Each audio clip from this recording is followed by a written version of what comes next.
Yo, what's going on, guys? Welcome back. Welcome back to another one. Back at it again. Man, 50 Cent. If 50 Cent can help it, Diddy's not getting a pardon, man. It's a no-go. It's already a no-go because Trump was like, he used to like me back in the day, but he don't like me anymore because I got into politics.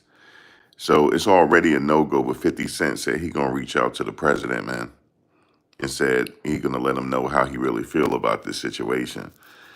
The only way Diddy is getting out of this unless the jury acquit him on all charges. A lot of people saying that the government is having a hard time putting this RICO charge together. Depending on who you talk to, depending on which legal analyst you talk to, they're saying that's not the case. They're saying that, the case is coming together and you have to connect the dots. Now we're hearing from a former assistant Mia. She's detailing a lot of things, saying she was abused and stuff. The defense is saying, "Well, why did you stay? Why did you put this scrapbook together?" Um, we already heard from Cassie. We heard from a few other people. But I want to say this: there's still some misinformation being spread out there, and it's done on purpose. Some people are getting flooded out by the misinformation, but you are getting some misinformation. And there's some misinformation being spreaded on Instagram right now about the judge telling the government he don't see what a RICO is. That's misinformation. He didn't say that. Um, yeah, he didn't say that. But it's like I believe that there's some paid advertising going on to spread misinformation. I really think that's what's going on right here. It's a misinformation campaign. But see, the thing is, it's not going to benefit Diddy at the end of the day that is misinformation being spreaded. Because ultimately, at the end, maybe it's an attempt to sway the jury, I think, because they know that the jury is not sequestered. That's the only thing I could think of. They know that the jury is not being sequestered, and they hope that the jury is listening to all this misinformation. But at the end of the day, the jury will be they have to go by their jury instructions at the end of the day. And that's what they have to go on to deliberate this case. Now, as far as we'll get into certain things that people saying that they've already proven already. But I don't think a pardon is possible. I don't know why. I just don't think so.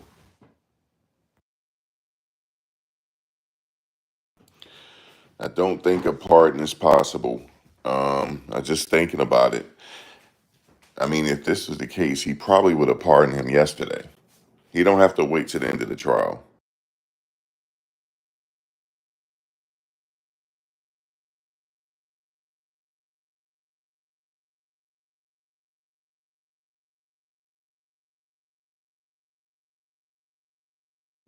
Yeah, he don't have to wait to the end of the trial to pardon him. He could pardon him now. And the fact that he didn't do that, um, I don't think it's gonna be one.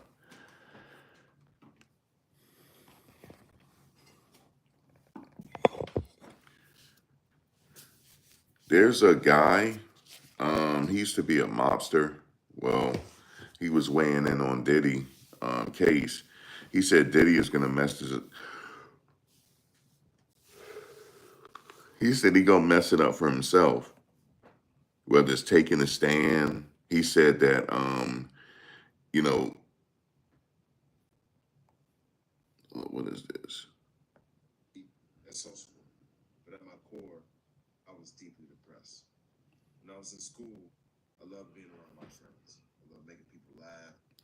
Oh, that's Kid Cudi.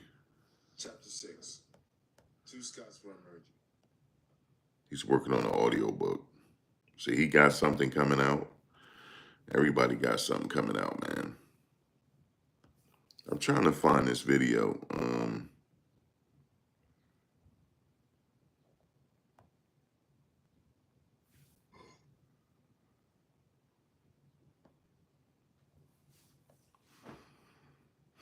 what was it called? What is his name? Let me go back. I'll find it in a second. Yep. Here it is. Let's see what he's saying.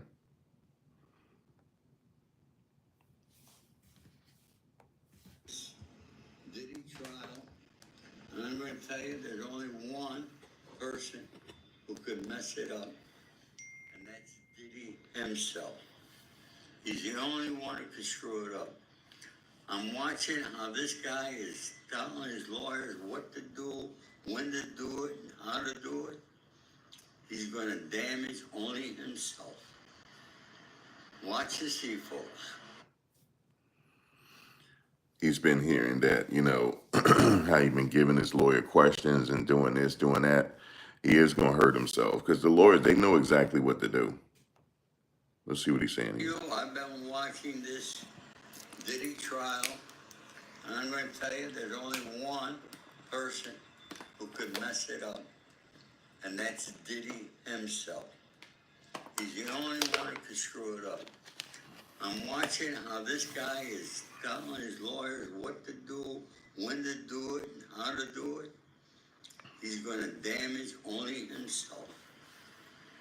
Watch and see, folks. That's what he was saying.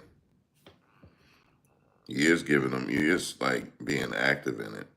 So we going to see. Let me see what is this.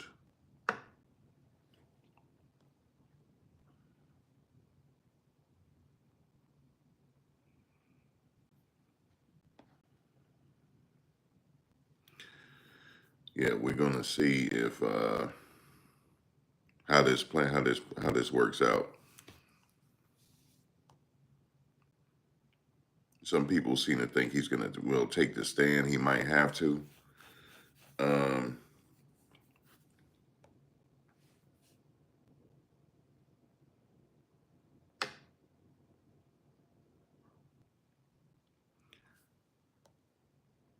This case could like probably go either way, but we'll see. If he take the stand, I don't know, man. I don't know what's gonna happen. But then again, the jury is unpredictable. He might think he have the jury and he don't. So we just have to wait and see how it plays out for real.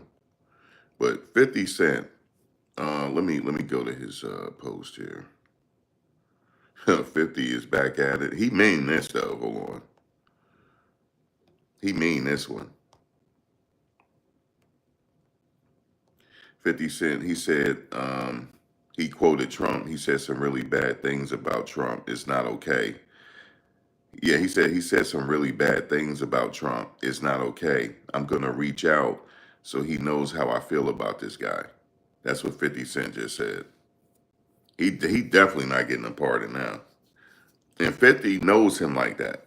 He knows Trump like that. He was at his inaugural ball. He was at the inauguration. He can get to him. Put it that way. He definitely can get to him. And if I was him, I would get to him ASAP. If I really felt a certain type of way, I would have to reach out to him ASAP, so he won't get the pardon. That's how I would be. Like if I was like in 50 Cent shoes and I really got a problem with him, I would be on the phone ASAP. There's no way. No way, sir. See, this is why you got to be careful with how you speak on people. Yes, Trump did make a statement on it. He said that he'll look into it. But he said that him and Diddy used to be friendly back in the day, but it all changed. He said Diddy used to like me back in the day, but it all changed when I got into politics. He said that. So it don't look like he's getting a pardon. It doesn't look like it. Look, he has the power. Let me just tell you guys the power that Trump has right now. He has the power to end the trial right now. That's how much power he has. He can literally end this trial right now and just have him sent home today if he wanted to. Oh man, the panel was good, but I fell asleep, man. I had it on mute and I was gone. Yeah, man. Shout out to them. Shout out to my peoples. They did put together a good panel. Um, they did. They put together a really good panel, and it just kind of came together like that because I reached out to them. I reached out to. I was the only dude on the panel. I was the only dude on the panel. I should have just got off and let them talk and watched it with you guys, but yeah, it kind of worked out that way because I reached out to them and said, "What are you guys up to?" It just happened to. It just happened to work out that way where I got them all on the panel. And they coming from a female perspective, and so you got that whole perspective from varying female perspectives on this. Some of them are not buying this. Two of them are not buying it. They say he's this is bullshit, and so you got the varying perspectives there.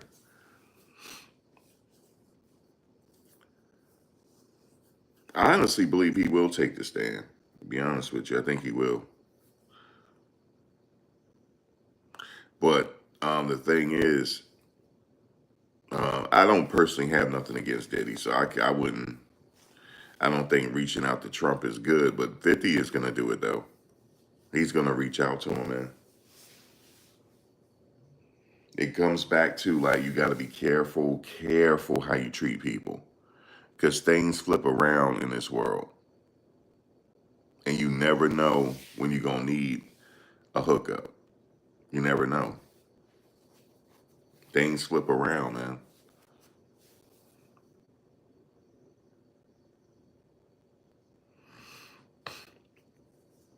You never know when you're gonna need a hookup, man. You just never know though.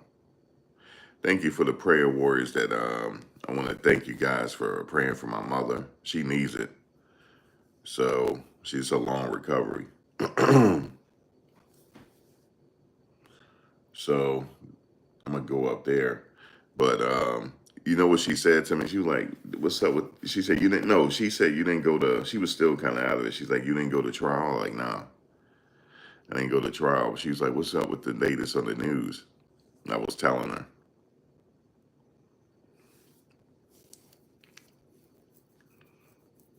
and there was some people that was in the hospital talking about it too because they heard me talking about it. There's just varying perspectives on this.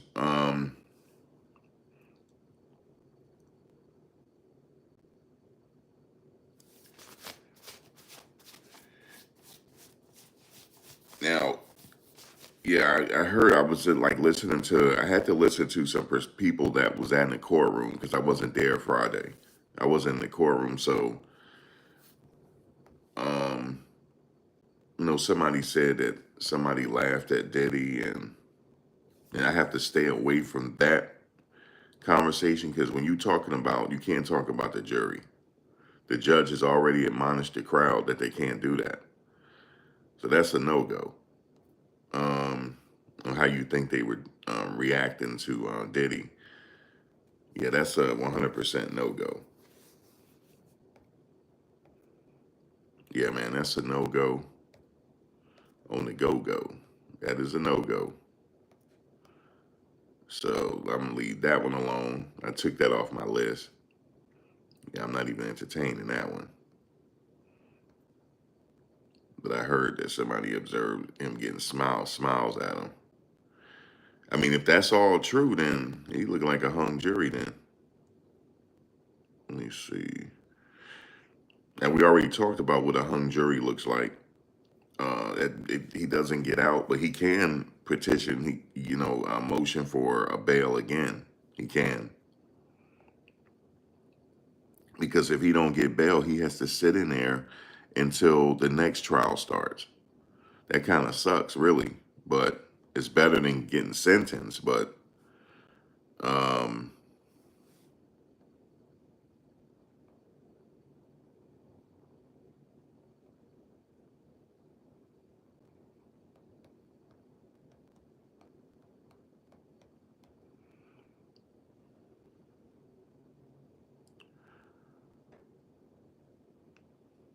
see. 741-954.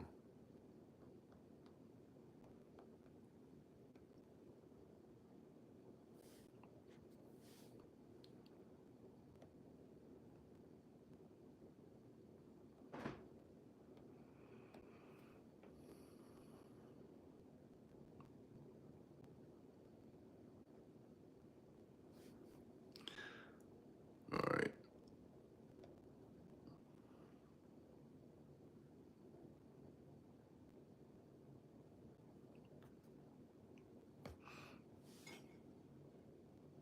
Hold on a second. Let me put the community thing on. Subscribers.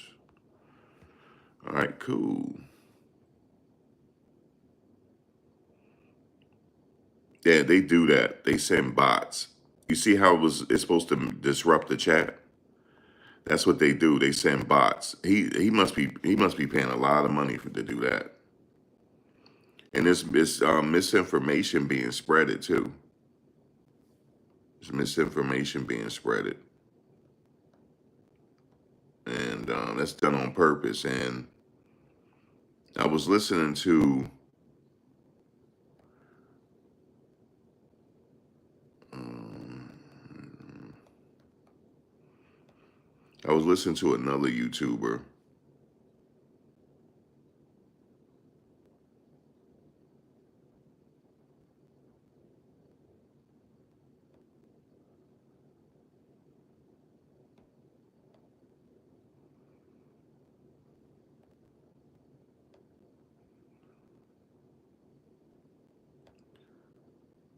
Um,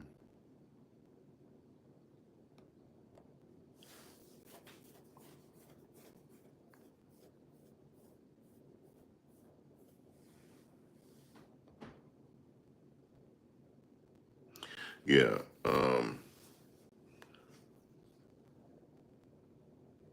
and it buffered too, right?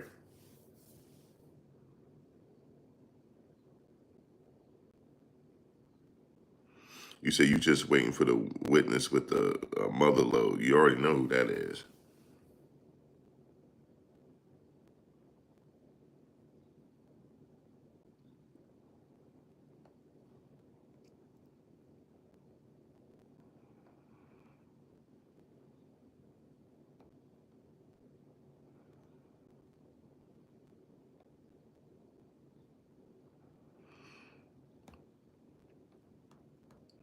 I'm gonna fix that setting, but cause yeah, they be coming in here with that, man.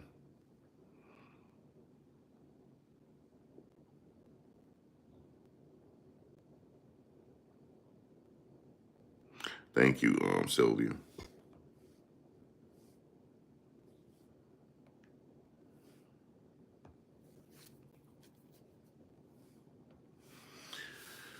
Yeah, they come in and spam and stuff like that, and it's also a misinformation campaign going on.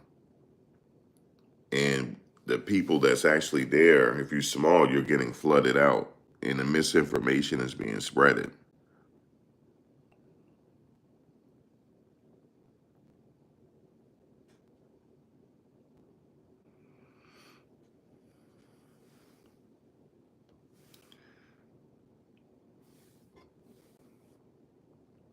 But it kind of like, if you ask me, that kind of like really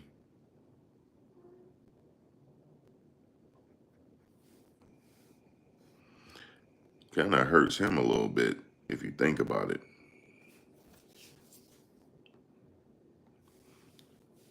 All right, let me just do this. Make sure I'm doing days here. Let's do it like that.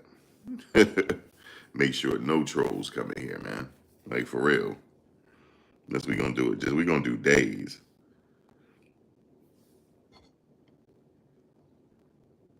Yeah, we got it. I had to do days on this one.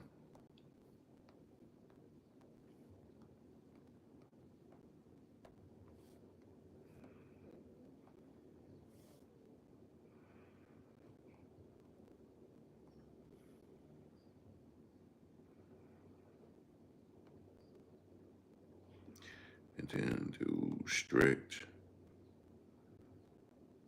That's how we doing it.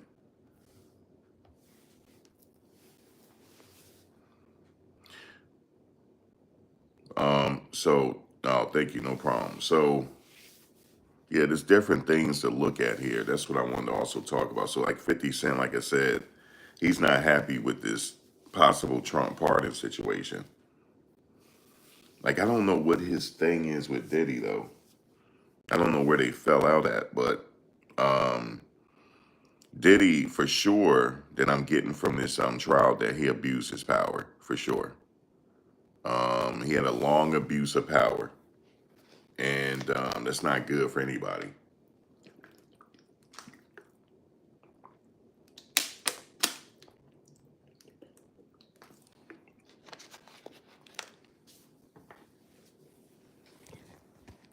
That's not good for anybody to have to abuse your power like that.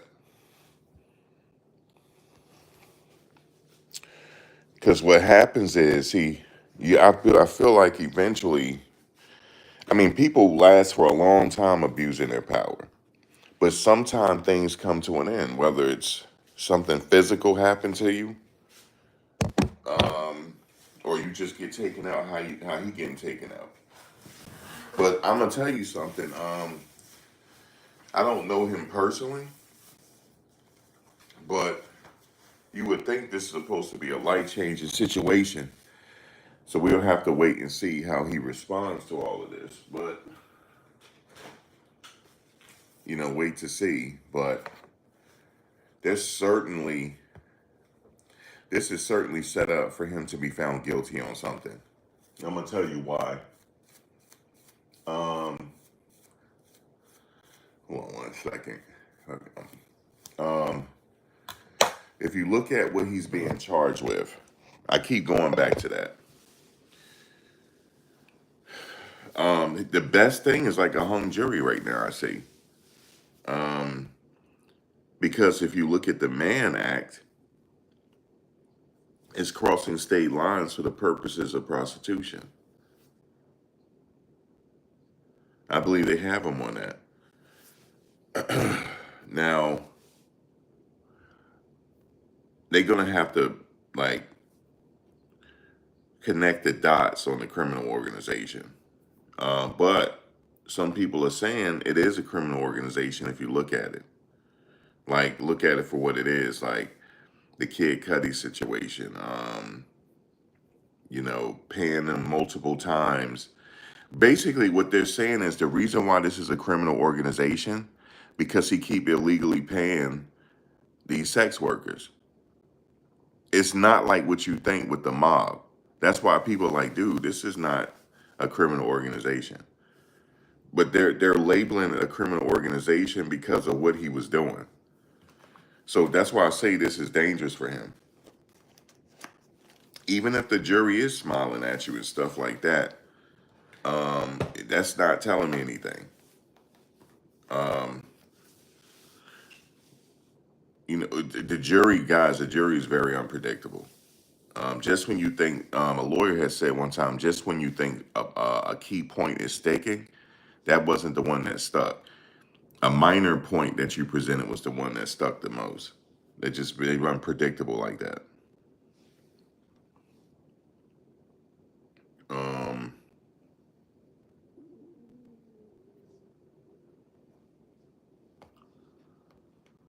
let's see.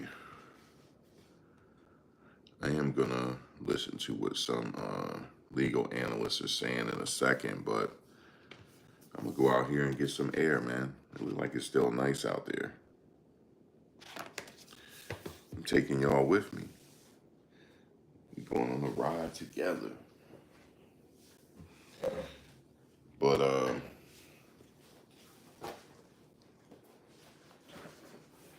cause I'm looking going over the math on this. I like to go through the math. Like, let's see, what do we got? What are the knowns? You know how the good old math equation. Like, what are the knowns and what are the unknowns that we can have to work with for this to solve this to solve this problem, this word problem. All right, what are the knowns that we have?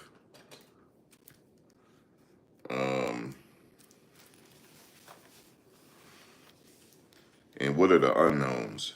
So we put all the knowns in one column, and that's old math. And then the unknowns that we just listed what we don't have. All right, so let me see. Let me write this down. Bring my iPad with me. Hope this pen is working. Let me see. I'll write a column of knowns and unknowns.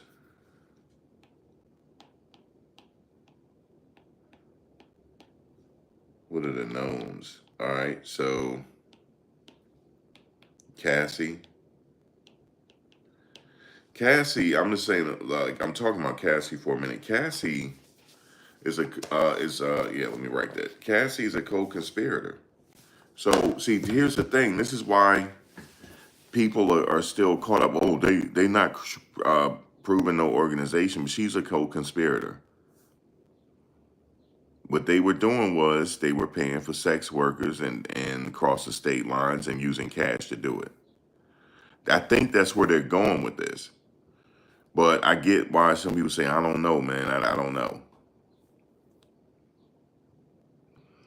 Yeah, threats and coercion by way of jobs. See that right there. Are they going to take the witness's word for it?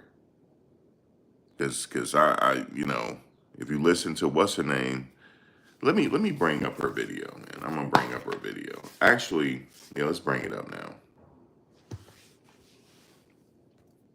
I want to hear what she said. Y'all gotta hear this. This is Tisa. Hold on. Let's see.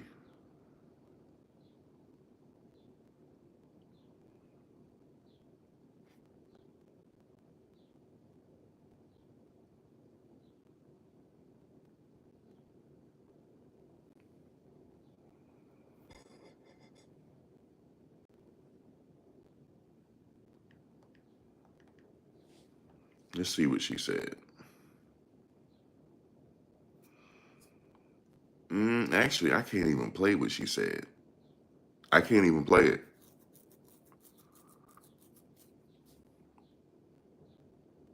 And she got to be careful because the court might pull her to the side or kick her out now. Because her title is "The Jury Shows Disturbing Pro Diddy Behavior." Yeah, they might be dangerously close to kicking her out. She don't know it yet. And I'm pretty sure the judge may have seen that. He watched all this stuff, I'm sure. Because I remember he was saying that to Mark Garagos. I listened to you. Um, Forced labor. Everybody is talking about that. Yes, they didn't get to the receipts yet, but they should be getting to that in this trial too. The paper trail, the money paper trail. But damn, working 20 hours. She said she was up 5 days. That's crazy.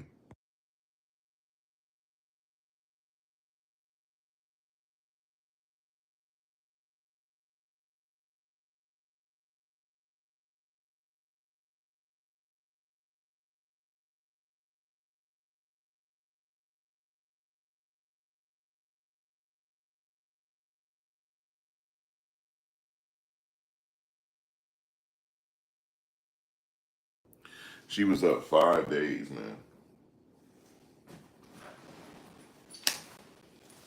Could you imagine being up 5 days?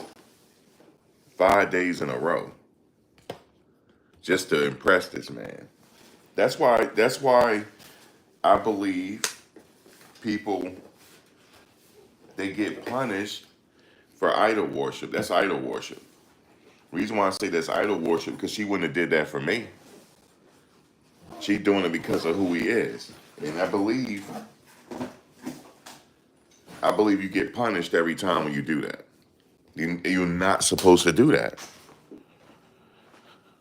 But people do it. And see, here's the thing. That's a defense for him. Oh, these people are just in it for the money. And they might be sitting up here in it for the money now and they lying. They might be. Because come on, man. Cassie wouldn't have stayed with him that long. I'm talking about in the beginning. I'm not talking about how she developed the psychosis or whatever she developed. She wouldn't have went to him and took it up with all that bullshit initially if he wasn't P. Diddy. She wouldn't have did it for me.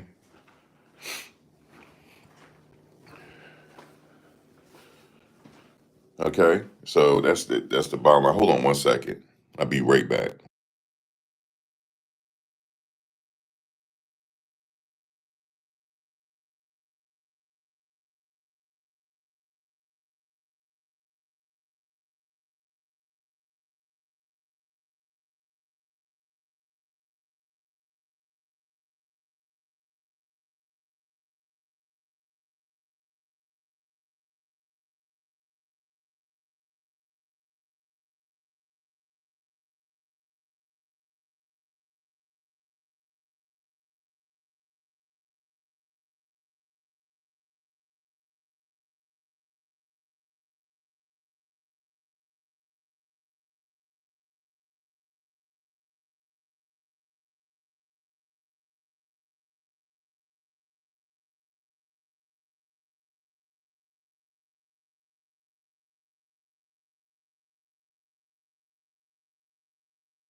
Man, I'll lose my brain if it wasn't attached.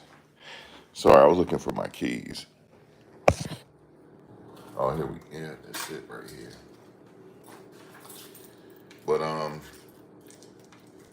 they're trying to get him on something. So like I said with Cassie, like I know people develop, they say Stockholm and all this, but the fact that she said, damn, who I'm gonna date next? Jay-Z, he got Beyonce. Who the fuck I'm gonna go to?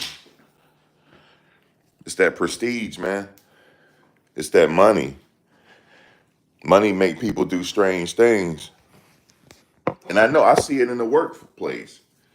Sometimes you see it in the workplace, they kiss the boss ass and all type of stuff. Okay, it's my hat. You know, they kiss the boss ass, all type of stuff.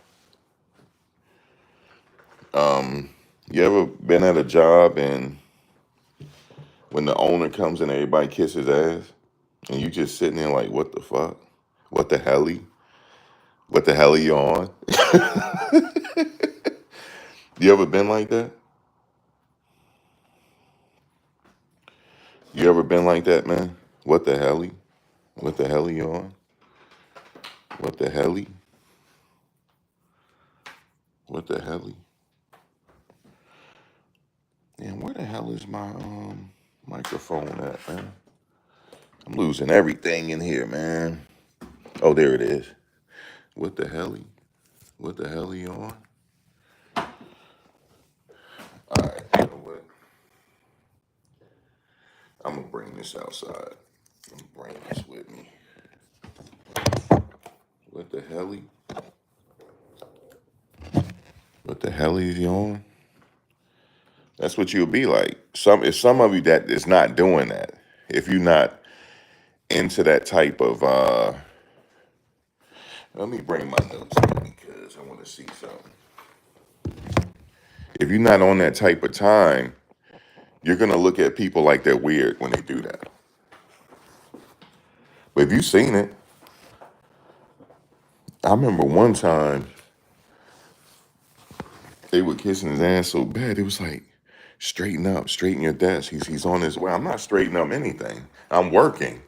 You're supposed to have a busy looking desk. I'm not cleaning up nothing because he coming. Hold on, let me see.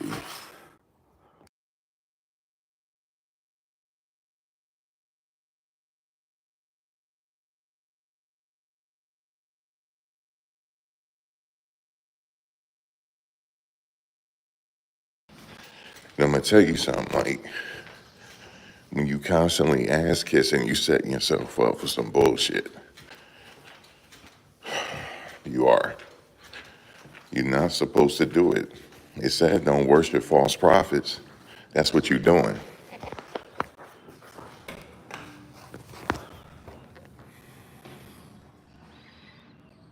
So it's a cult. Cults could be a job too. We learned that in the Nature Boy case. When we were discussing cults. Cults could be a church. People kissing the church pastor ass. That's why I don't go to church. I'm not trying to kiss his ass, nothing. Hold on one second.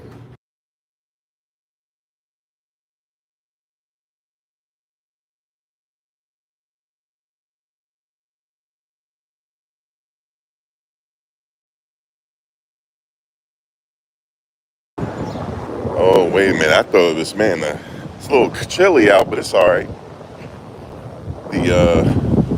The wind is blowing. I'm going to have to put my microphone on in a second. Damn, I would have put my hoodie on. I didn't know that the hawk was out here. But it feels good, though. It's not too bad. Hey,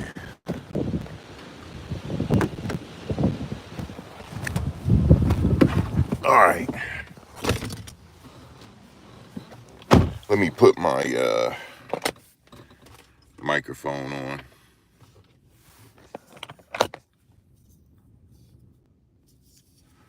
This is windy out. I want to go out, sit out in the park.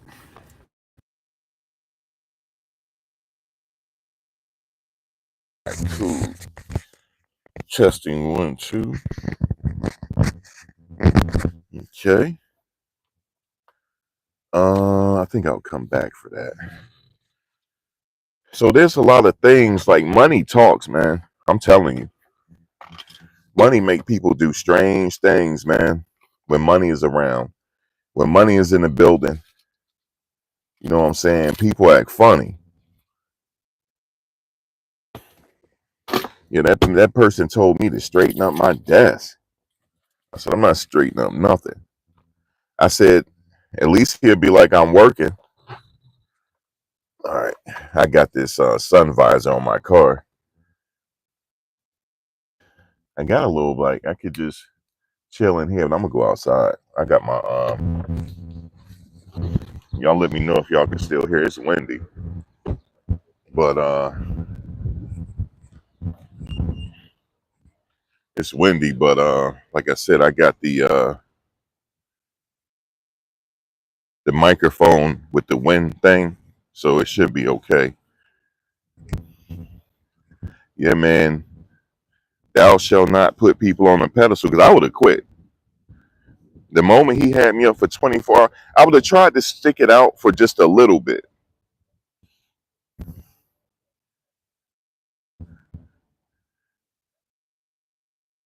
I would have tried to stick it out. I was trying to stick it out for a little bit.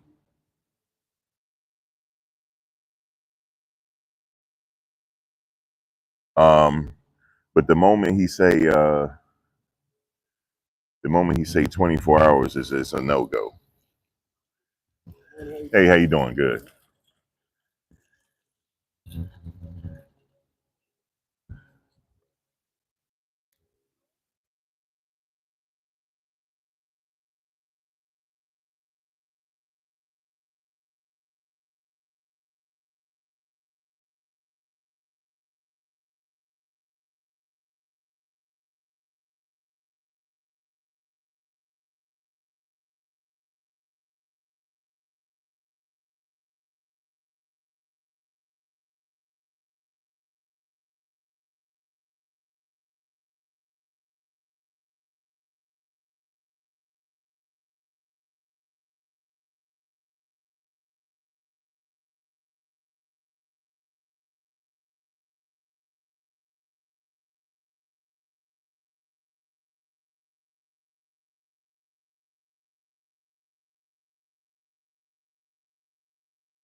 All right.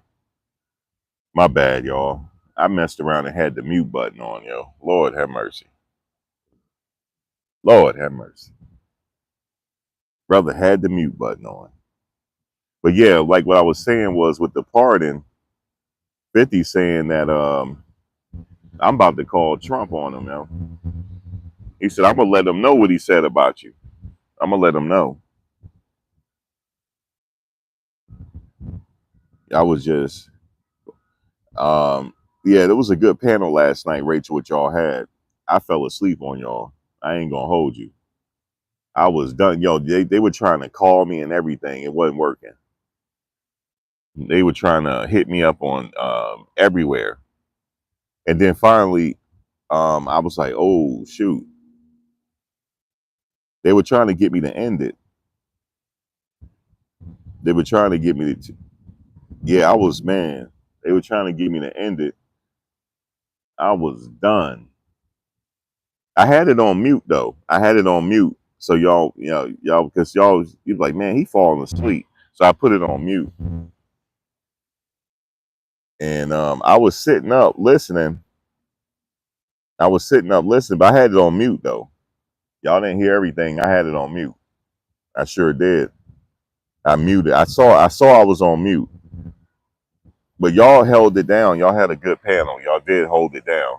We got the female perspective.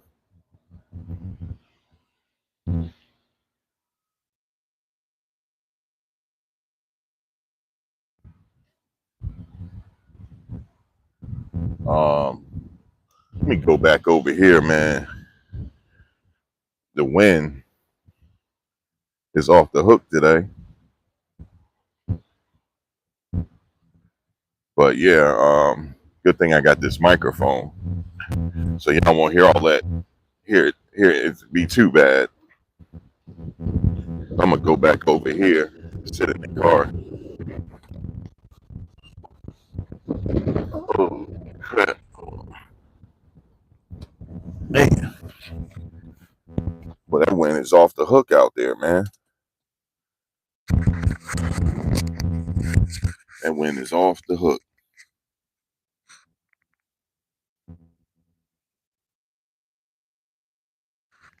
You said I was probably sawing trees down. I was done. They tried to call me. Didn't work. Cutie tried to hit me up. Celebrity Scandalous did call me. She finally got through. She's like, end the live because you sleep. She said, we just trying to get you to end the live. And then I ended it. But it was a really good panel though. From when I was awake. It was a really good panel. So check that out if you missed it. It was a long panel too. But the thing is, this pardon situation, I don't think it's gonna happen. So, because he did say it, he said he used to like me, but when I got into politics, that all changed. He said it all changed. So he said we looking into it. Okay. When somebody say they looking into it, what you already looked into it, you the president.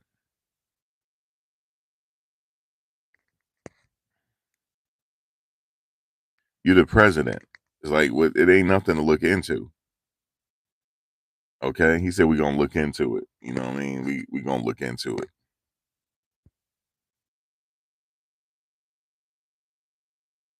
But he literally has the power to literally pardon him right now if he wanted to. No more trial.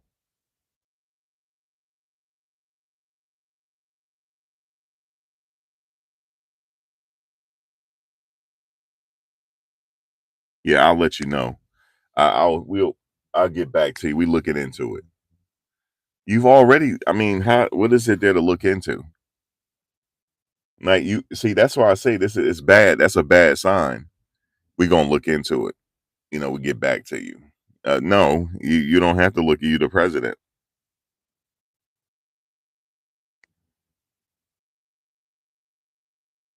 So yeah, I'll let you know. I'll get let me call you back in 5 minutes. Okay, that's what that is. Let me hit you back in 5 minutes. Now everybody said Steve said that to me too. I'll call you back in a minute. That means you'll call me back. That means you'll hit me back sometime tomorrow or later on, or maybe not.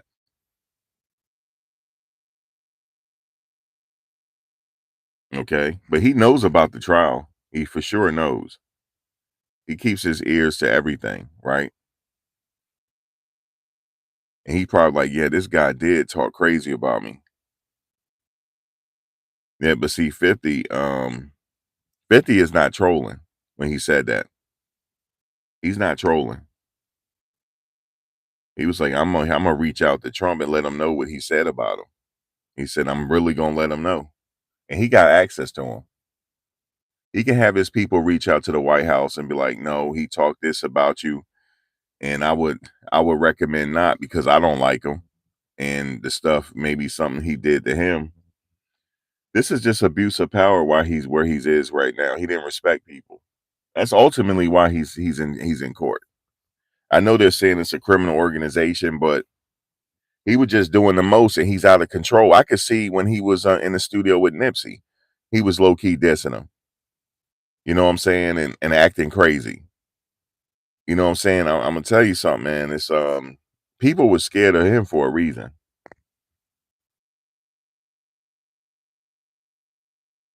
He didn't like, I bet you he was like kind of like jealous a little bit when he was in the studio with Nipsey.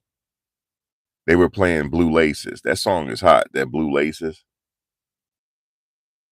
The Blue Laces is hot. If you got the bass when you play it in the car, man, he probably was jealous.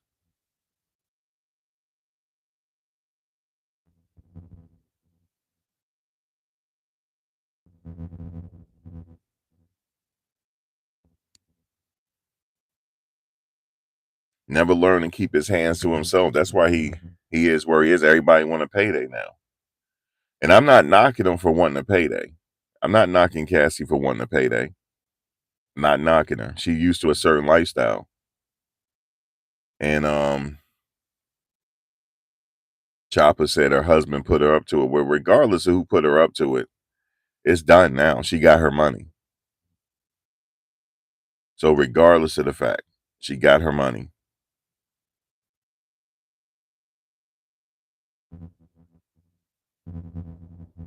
He said, I can't help but wear a tin foil hat. Whatever. It's not looking good. That's what I'm saying. Not for a partner. It's not looking good. I mean, he would have entertained it already. Yeah, let me think. Let me we looking into it. Like, come on, man. We looking into it.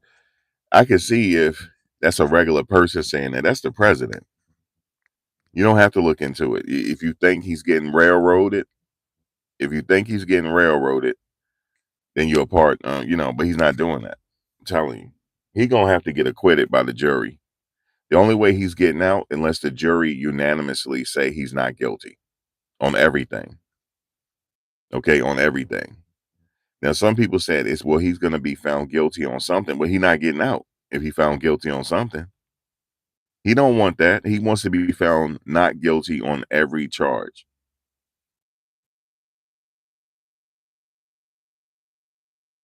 Now, if the jury believes Mia, that's kidnapping. She's described kidnapping as well. And we're not even done with all the people yet. Like, where is KK? Where are the bodyguards? Okay. That she even talked about when Cassie filed her lawsuit and all this shit hit the fan. She said, a bodyguard reached out to her and said, how can I give a gift to my sister?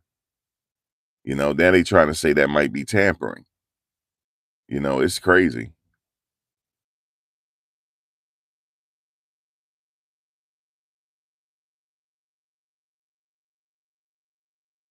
He's in a rock and a hard place because I know people saying, well, all the people that testify, they need to be careful. Well, it'll come back to them if something happened to them.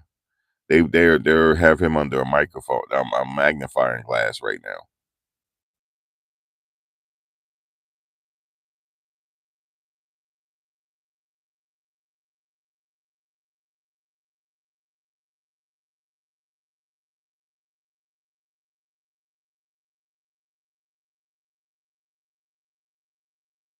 He knows about the case. He does. He knows what's going on. But you know, he said we'll look into it. We'll look into it. You know, Roger Bonds, the Invisible Bully, or was that D Rock? Was he started Invisible Bully, I believe. Yeah. What's up, Lashane? Yeah, he started Invisible Bully.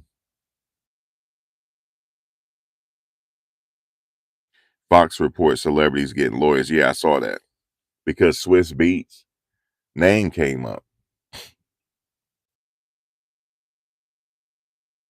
I don't expect him to do anything anyway if he witnessed anything. He probably like, what the hell? Like, what can he do? That's Puff's business. What can he do?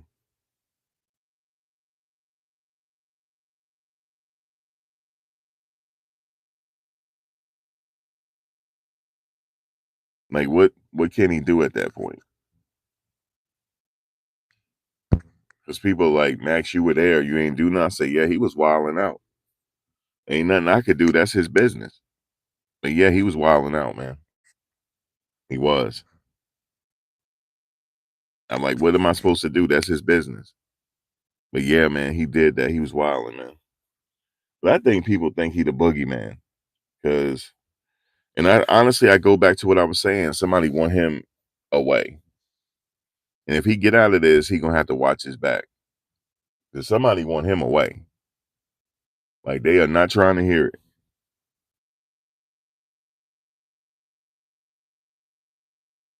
Yeah, he said that, Lashane. He said some really bad things about this man. I'm gonna tell him how I really feel about things. Yeah, they just want his ass locked away. Like, that's it. I believe he's in this position because he didn't respect people. I could tell how he was acting with Nipsey in the studio. Like low key throwing shade. You know what I'm saying? And then if you cross him, then I believe everybody investigation need to be look he need to be investigated for everybody. Because why everybody scared of him?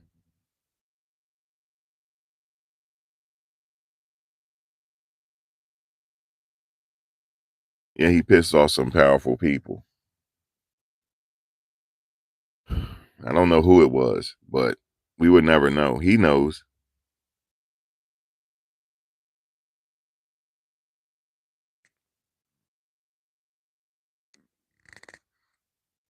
you know. You just so it's just yeah,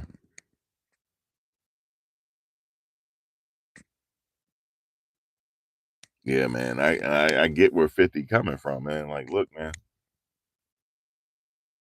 So yeah, he just I don't know, man. It's like he's like he strikes me as like being real shisty. Like you can't trust him and try to have something done to you. That's just the feeling I get from him.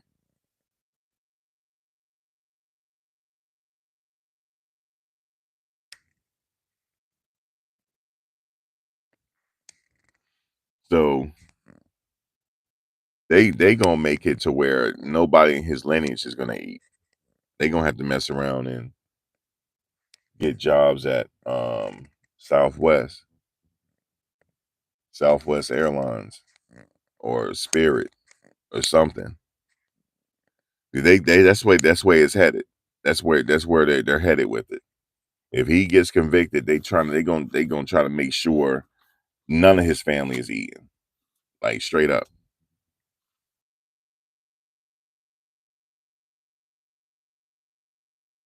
Like straight up. You go to Southwest Airlines. But they used to a certain lifestyle. They're not gonna be able to take that. They're not gonna be able to take that, man.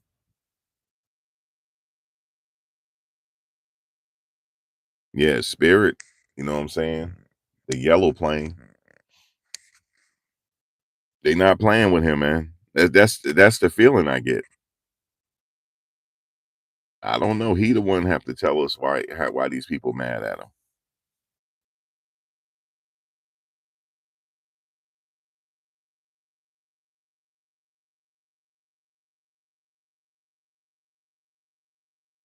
But things come to an end. But they got it set up to where it's like he gonna found guilty on something. And for sure they got the gun charge. He don't want to be on the inside because he ain't gonna be safe there either.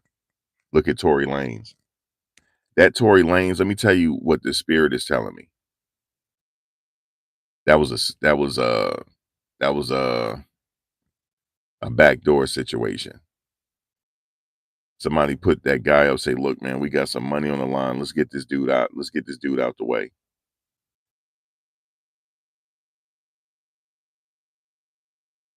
And I know you guys keep saying they're investigating Jay and all that. They might very well be because I keep hearing his name come up. But they are investigating him with that country music thing situation. Said that he paid all this money for her to win an award. Because you remember when she won that country music award, some people in that audience like, what the fuck? They're like, what the hell? What the hell? That's what they were looking at. They were like, wait a minute.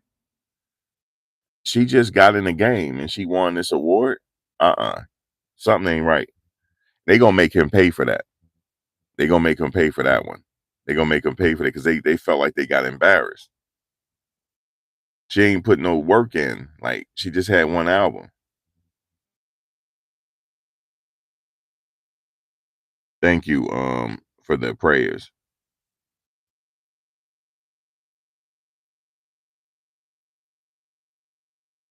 The judge ain't trying to hear his from his upbringing. He not trying to hear that if he gets sentenced. That judge gonna stick it to him. Okay? He ain't trying to hear it. He is not trying to hear that. All these guys going down. They all are. And 50 Cent had posted this thing saying, friends are forever. Jay, where you at? Jay, are you there? Jay, are you there? He said, friends are forever. Are you there, Jay? What's going on? Your boy in trouble.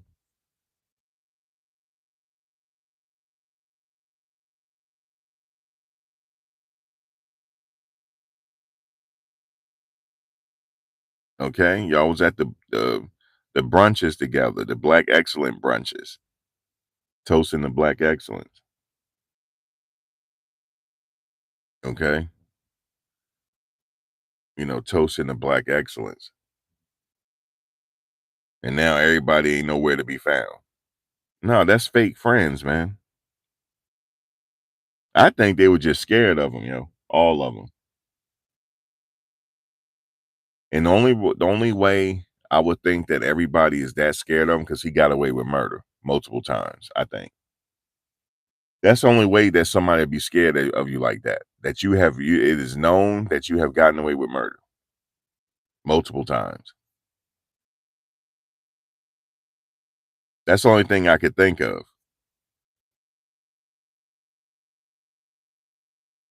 Now, everybody keep talking about that situation, Heckler and Koch. Everybody keeps saying to just let you know, there's no statute of limitations on that crime. None. It could be 20 years from now, he go to jail. But you know what they said? This is still an active investigation. So what they mean by that? It's still an active investigation. Like you in trial now. Nope. They said it's allegedly, right? We say allegedly. It's an active investigation.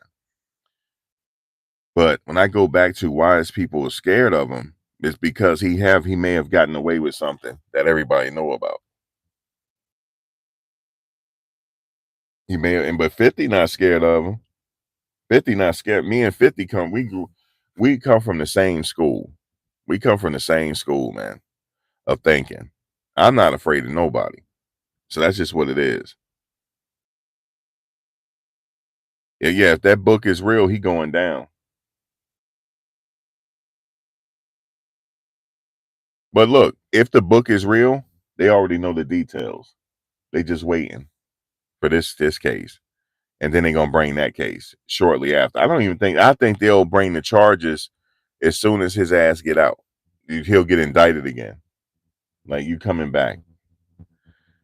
He's just like they just don't want him. That's what I feel like for him to be in this situation. They just don't want him around. They don't want him around no more. You said the majority of us had dysfunctional upbringing, no excuse for mistreating people you think are below you, your power and your financial. Right. That's what he was doing. And he was doing that to his own kind. So think about it. I know people say, "Oh, a brother, this has happened to a brother." He wouldn't have thought nothing of me. Nothing. He wouldn't have thought nothing of me. And maybe the jury, we don't know. Which I know she said the jury is smiling. They could have been like, "Yeah, we gonna get you, motherfucker. We gonna get you. Okay, we gonna get you. We gonna get you. Oh yes, we gonna get you. We gonna get you. We gonna get you. And we got to go past the 4th of July too. We sitting up in here the whole summer. We gonna get you. And I'm gonna get a bag off you. If I was the jury, I'm gonna get a bag off you too. I'm gonna do all type of interviews, man. I'm gonna straight get a bag somehow. I'm gonna get a bag. They be like, are you open for an interview? If you got a bag for me, I'm open for an interview. If you got a bag for me, if you got a bag, Kansas City Max said he's not beating this. It's not set up for him to beat it. It don't seem like it. It's not his lawyers. It's not his lawyers' fault. It's not his lawyers. Because we all know this looked like it seemed like it's a money grab for these people. However, he was sitting up there, seemed like he was mistreating her and mistreating other people. Okay, so he didn't give a damn who you were. He thought he was above everybody. He thought he would be above me. Imagine I went to work for him. You know what I'm saying? No telling what he'll try to do. But see, he would have to pay me to leave because I'll be like, I'm going to the police. Straight up, Mr. Diddy. I'm going to the police, man. Straight up. I'm going to the police. No. I'm going to the feds. That's where I'm going to, sir. You know, he'd be like, nah, man, don't do that, because he always told people, don't go to the police. No, I'm going to, you better pay me. Pay me something. I got to sit up there and clean these rooms. And all I'm getting is 50,000 a year. That's not 50,000 a year because they had to pay taxes on it. You said he would have unalive me? No, he wouldn't have. No, he wouldn't have. No, I wouldn't have made it because I would have been like, I got a mouth on me. I wouldn't have made it. And he'd be like, hey, you got to take some of these drugs. No, I'm not, yo. No, I'm not. No, I'm not. Like, it would have just been bad. He would have probably left me where I was at. And the cops would have got called on him. The cops would have got called or whatever else I had to do. You said that's about $550 a week after taxes and fees, right? And health care, because she lost her health care. She had to pay for that. Yeah, but see, if he tried to beat you to death, then you got a case on him, Denise. So go ahead, Mr. Diddy, lay hands on me, please. Lay hands on me and leave me stranded. And next thing you know, the cops is called. He would have to. He settled with people before. He settled with people. He would have to settle with me. Yeah. No, that's not covering rent in New York. So that's why they were dependent on him. He put them up. He put them up places. Like she had, he probably helped her with her apartment. Like he had different places he put them up at, like that. At least I would have tried to tell him. I said, look, bro, if you don't calm down, it's eventually all this gonna come to an end. I'm just telling you. Even the mafia don't respect them. They don't. They don't respect him. You hear how they talking about him? They don't respect him. They would have loved to have killed him. They would have loved to have put him in the river, yo. They would have loved to. They don't respect him. He don't have respect. Is anytime you gonna lay your hands on women and stuff like that, they don't have respect, yo. So that's why I'm sitting here witnessing history.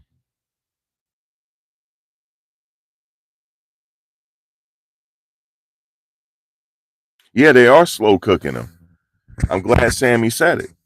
They are slow cooking them. They are.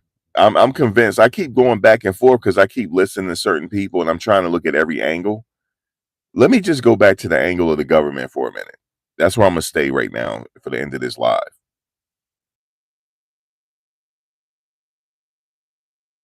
You remember when Cassie mother testified? Remember she said she felt scared that she had to go finally get Russell up $20,000 and send it to him? That's a criminal organization. They have now established it. That's a criminal organization.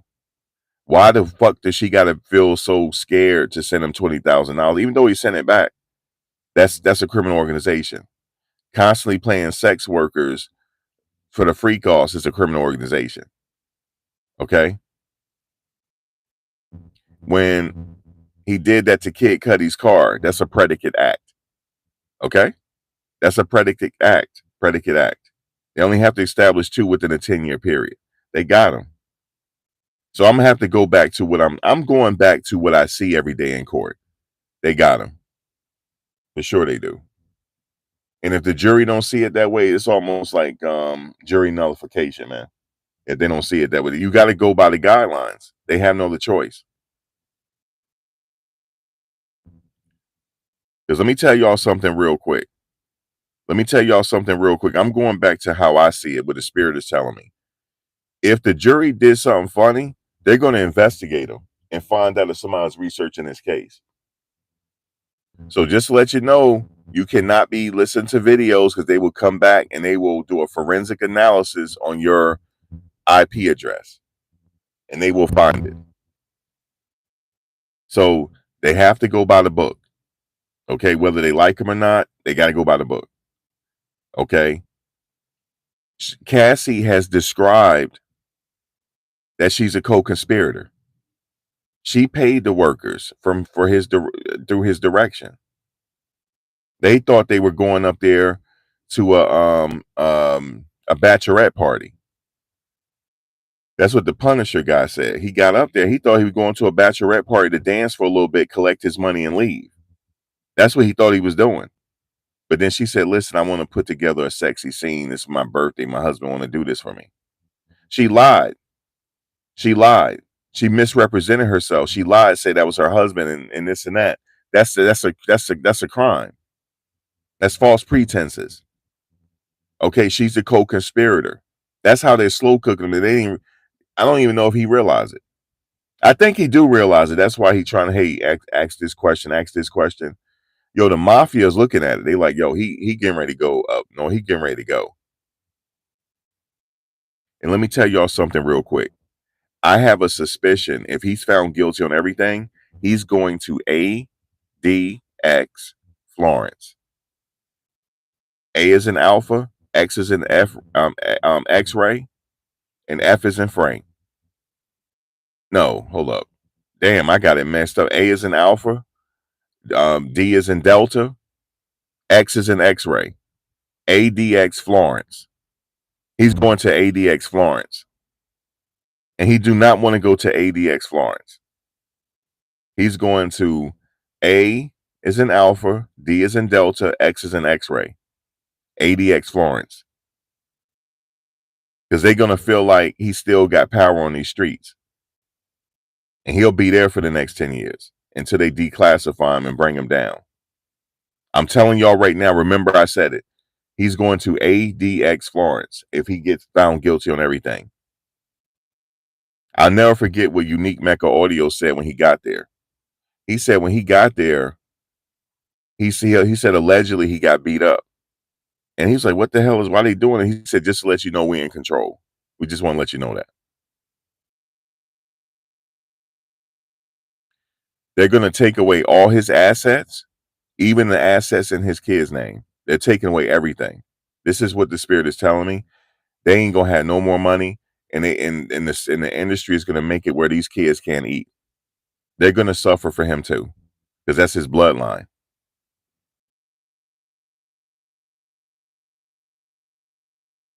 No, Suge is a state case. That's not feds. ADX Florence is the federal facility. It's a penitentiary. It's called the USP, the United States Penitentiary. That's why they call it the pen. They're going to make it so nobody can eat. That's what they're going to make it. And they're going to make him suffer for it. And why? Because only he knows what happened. Only he knows.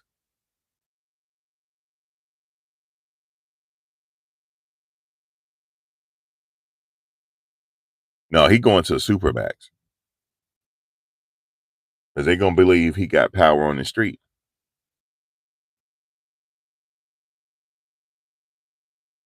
And it shouldn't be like that where his kids suffer, but they're not going to be able to get no opportunities. They might. They might. They might. You said, what's better, state prison or federal? None of it is good. None of it. You said if the money is in a trust, that might make it, and then they're going to take it. They're going to take it, Trinity. They're going to take it. This is the federal government. The federal government prints money. They make up money. You know what I'm saying? They make up money, man. I never forget my people's told me a long time ago. You don't want to do crime. You know why? They say you could do it if you want. We'll write you. You're not going to get many visits, but this system is already set up for you to fail if you're a crime person. So you might as well just go to school and work at the Gap. Like some of my friends were selling drugs and stuff like that. I'm working at the Gap. My very first job was working at the Gap in the mall, in Livingston Mall. Okay. I was working at Livingston Mall in New Jersey. It's closed now, but I was working at the Gap. You know what I'm saying? And I wouldn't even steal stuff out the Gap. That's how much of a square I was. And they started me off in the warehouse. Then it's a way to get those things off the clothes. We had to put the things on. They didn't come when they came in the boxes. We had to put the security thing on the clothes. It didn't come on it. So some people used to, put a little something in your bag. Because if you go in a certain area, because when the boxes are all stacked up, because everybody know when shipment day come, we got mad boxes in the room. But we knew how to break those boxes down. Like I never forget it. My boy Karan and his boy Karis. His boy Karis had worked there. His brother Karis had worked there too. They know Naughty by nature. They grew up right next door to Tretch.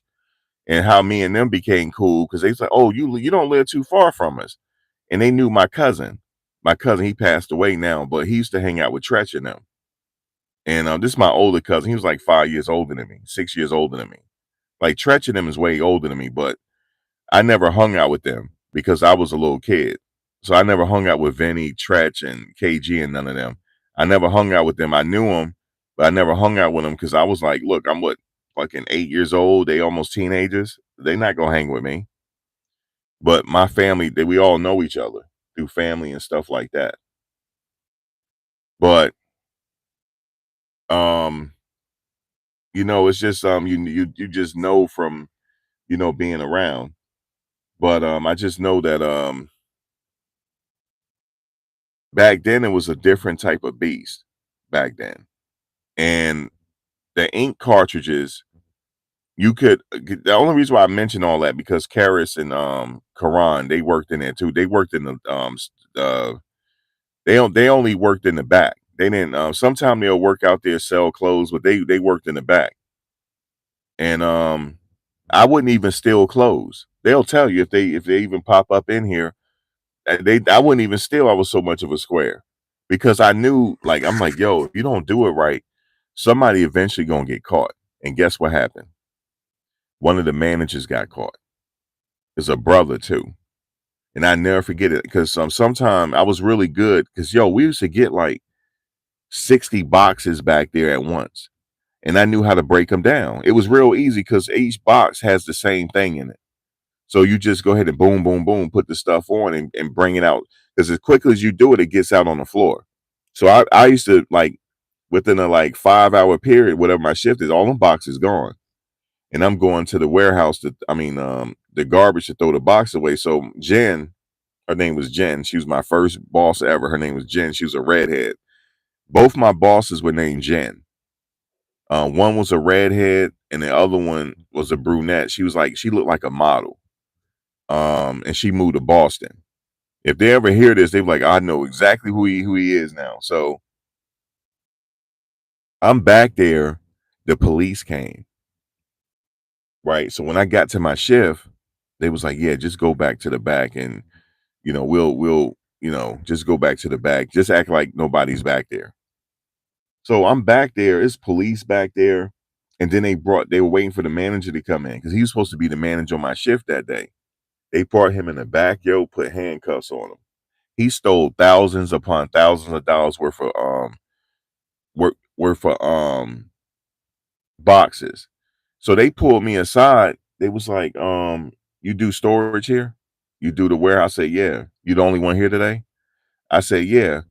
They said, have you ever been the only one on his shift? I said, yeah. They said, has he ever told you to lay some boxes aside? I said, well, I'm not sure if he ever told me that. I lied. I'm like, I don't know. Like I ain't trying to, you know what I'm saying? Like I'm a square, but I ain't trying to snitch on nobody. You see what I'm saying? Because I don't feel that's right. Because he was cool with me. So I was like, I never noticed that. And they said, okay, you could go. So she was like, um, we don't have a manager on the floor. I need you on the floor to do the cash register. Because they had taught me how to do the cash register, but I did it a couple times, but they had me on the cash register. The police was everywhere, yo. He stole thousands of $1,000 worth of shit off the Gap, and he was selling it. So that's what I'm saying. I'm a fucking square. So I was told, like, do shit by yourself if you're gonna commit a crime. Do it by yourself. You know what I'm saying? But yeah, obviously, if Diddy did create a crime, he couldn't do it by himself because of the money he has. And here's the thing: when you at that level, somebody told me this. When you at that level, when you working for that level, you're gonna do whatever the boss tell you to do. No, I have worked at that level. When I was in the environmental space, these are mom and pop labs. No, this he wasn't getting it like Diddy. He wasn't a billionaire, but he was getting money. He never treated nobody like that. It was just only the managers that was being stupid, but the owner never treated nobody like that. And he told me, he told me one time I was talking to the owner. He said the quickest way to get in trouble is not respect people. Because he said when you get to my level, people don't like you. He told me this. We was outside chilling. He said people don't like that, you know, they feel like you got a cushy lifestyle. And he said they feel like you got a cushy lifestyle. He said that's why I don't bring my cars out. He told me this. I knew the cars he had because I've been to his house. And the reason why I went to his house is because I had to help him move a painting and wrap up a painting. Because he was like, yo, I'll pay you on the side. Don't let nobody know that you come into my house. He said that don't let nobody know you come into my house. He said a lot of people don't know where I live at. And then how they know that, I'm like, they knew one of his houses because he had like 3 or 4 houses. His main house, they didn't know where it was because he had it in a LLC. A LLC owned it. So he said, because such and such, he be like researching me, like one of his managers. And I ultimately quit there because of her dumb ass and this other dude, but not because of him. He hit me up like recently. He's like, yo, you in New York? I said, yeah. He said, we got a lab up there. If you ever want to, what I'm saying? If you're up in New York, just stay up there. So, me and him is cool, but because I was in the industry for over 20 years, so I know what I'm doing. But I went in his house, right? And he had all these fucking cars. It was like all these cars he was working on, these like classic cars. And he had a Rolls Royce. But I'm not caring about that. You know what I'm saying? I'm trying to get this painting to get my hustle because he was paying me good.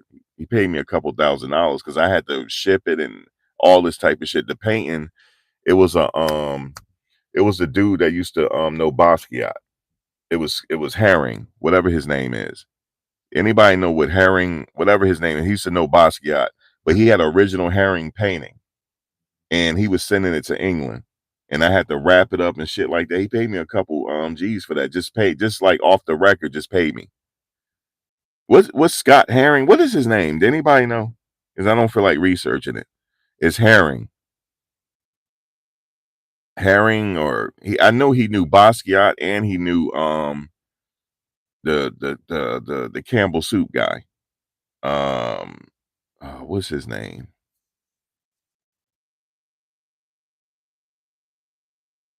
Andy Warhol. He knew Andy Warhol and Scott Herring. He knew Andy Warhol and Basquiat. It was a herring. It was a real painting, and it was worth millions. Scott Herring, I believe that's it. Scott Herring, yes. It was with that painting was worth a lot of money because he was telling me we got to be careful how we wrap it up because we don't want to damage it. We got to be careful. And then I helped him with it, and I shipped it off. I took the truck, and I shipped it off myself, and it got to his location, and I got my money for that. And he said, yo, just don't tell nobody like what you saw in my house and shit. Because like the people that he hired, she was like spreading like news. She said, oh, he cheap. He not trying to give us raises and he owned all this shit. That's why he didn't want nobody to know. But I didn't give a fuck. And he like respected that. He said, you ain't commenting on nothing in the house. I was like, I'm there to make my money. I don't give a damn about the cars or nothing. I just wanted my couple thousand. I couldn't believe he's paying me a couple thousand to do that. That was easy work, but he needed help doing it because it was a way that you had to ship it. But anyway, then he had another painting. I believe it was a Basquiat. I believe so because it looked like something Basquiat would do. He had that, and I found out he put me up on the game on why they buy paintings. That's how you put your money. That's how if you don't want to put something, you put some money in the bank, you put some money in here, you put some money there, you put money in real estate, and you put money in paintings and fancy shit that appreciate over time. So it's just money on the wall. That's pretty much what it is. So but he was telling me, he said always move. He always told me just don't say shit to nobody. He used to always tell me that. I'm like, I already know that. But he said it's dangerous. He said people know you got this. They try to like do something to you. He was just explaining all this stuff to me. Nah, 50 not trolling. YouTube, he not trolling. He know Trump like that. He went to the inauguration, all he knows him like that. He not trolling. He ain't getting no pardon. YouTube. If he would have got a pardon, he'd have been entertaining the pardon already. How he's getting out of jail, YouTube unfolded, is he get a full acquittal, which is not out of the realm of possibility. I'm giving him that. I am giving Diddy that. He's not fully done, like everybody's saying. Keith Haring, thank you. It's Keith Haring. Thank you. It's not Scott Haring. It's Keith Haring. He had a Keith Haring joint. It's real too. He had a Keith Haring joint, and he said he told me how much he sold it for. He sold it for a lot of money, a lot.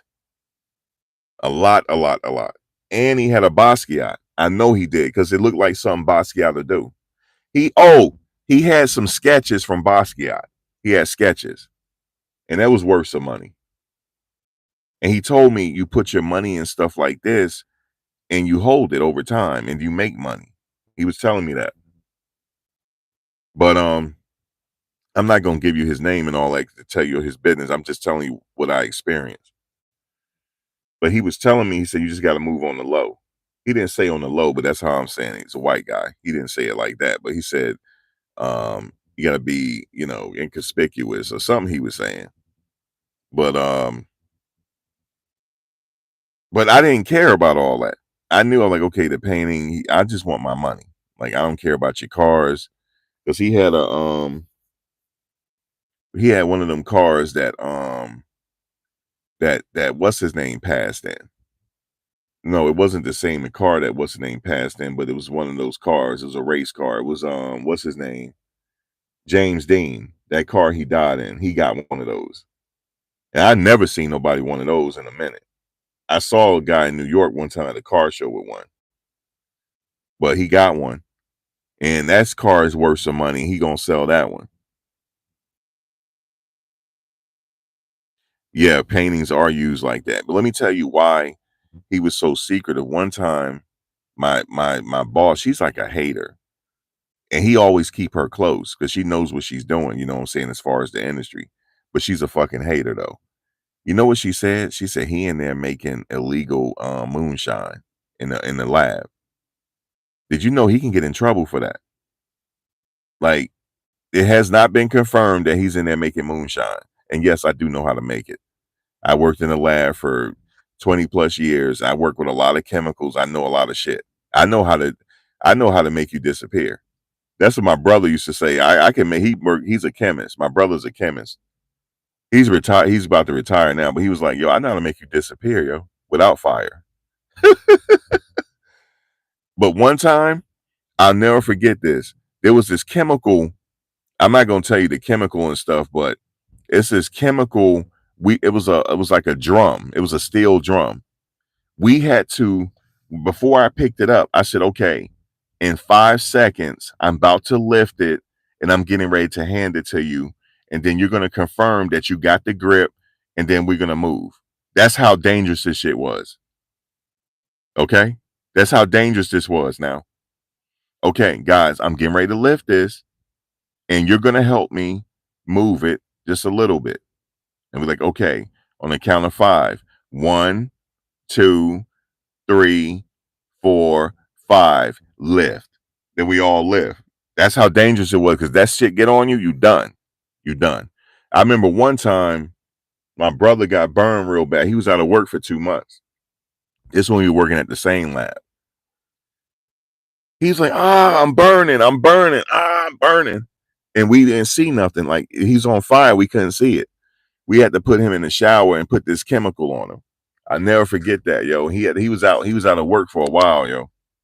His whole back, he still got marks on his back because of it. It looked like he had a bunch of bumps on his back, but it's not. It was just the burns. And he was out of work for like 5 months. But anyway, I had got off into a tangent because what I'm saying is, like, when you get to that level, he was telling my ex-boss at the time was telling me, you got to respect people. And he said you can't treat people bad, especially if you got a lot of fly shit. He said because people they gonna have a lot of disdain towards you. He said you got to treat people right, yo. He said because the people the reason why you got there. He said I can't run this shit by myself. So that's why he used to have that. His dad was like that too. And he said that's how you got to be. He said you cannot. He said you have to have. What did he say? You either need a wife. He said you either need to get married. When you get this kind of money, you either need to get married or you got to have somebody to ground you. He said that. He said if not, you're gonna be doing fed time. So that's what Diddy probably should have did. He should have got married, but he should have not just get married to somebody he respect, so he could do it that way. He needed somebody to ground him. He didn't. His mother couldn't do it. It seemed like. So if his mother couldn't do it, ain't nobody doing it. Yeah, he almost made him. He was burning, but we couldn't see it. It was crazy, man. It was going right through his clothes. You could see it. It was going right through his clothes, eating up his clothes, man. He had to get butt ass naked in the lab. Pause. He had to get butt ass naked and go get in the shower. We have a special shower, and we got to put chemicals on too while you in the shower.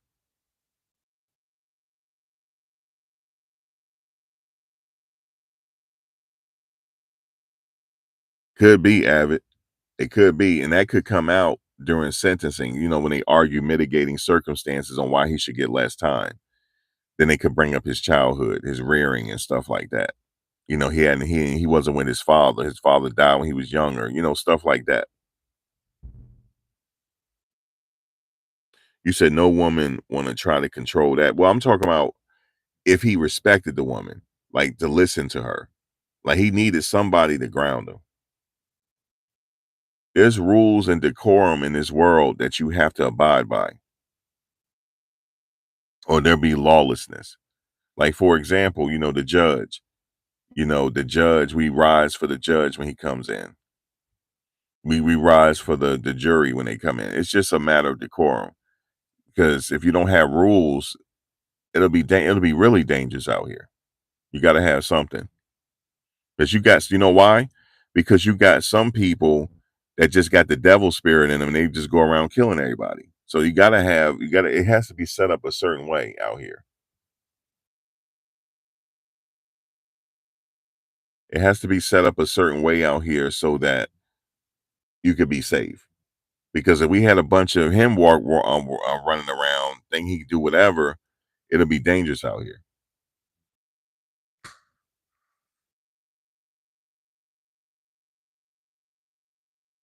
And he might still feel like he's in control. He's not though. It's a bad feeling to be in, knowing that your life, other people is controlling your life at that young of an age. I can see if you're older, but at that young age, you got people deciding whether you're gonna spend the rest of your life in jail or not. That's a bad feeling. And it's regular people, ain't that something? He's the king, right? But there's regular people that's not millionaires deciding his fate right now. How you like that?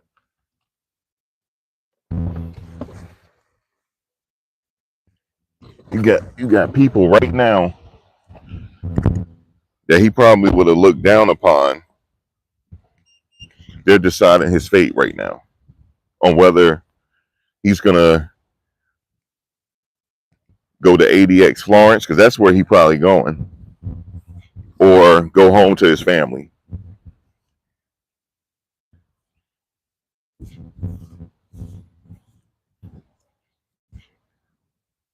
Like I said, I don't wish that on nobody to be in that situation, but if it calls for it, there's nothing I can do about it. If you did something to get there, then that's crazy.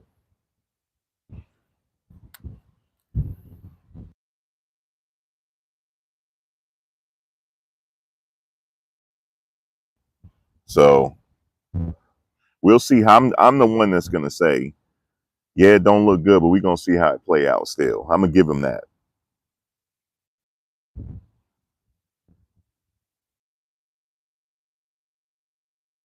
You said look at Tay K. He 80 years and he's only 20.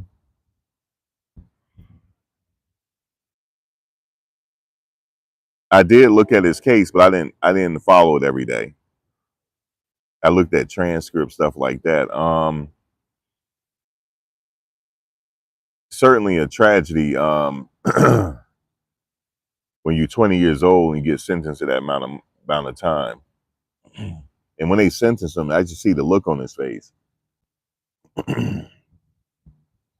Only thing I could say to him, appeals process. That's it.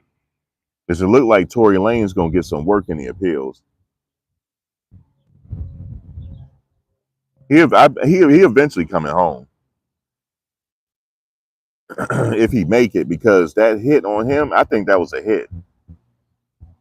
Because the dude that stabbed him, he's in there for them funny crimes, if you know what I mean. It's not a funny crime, but I'm just saying he's in there for that sick crime, if you know what I mean, that you can't explain.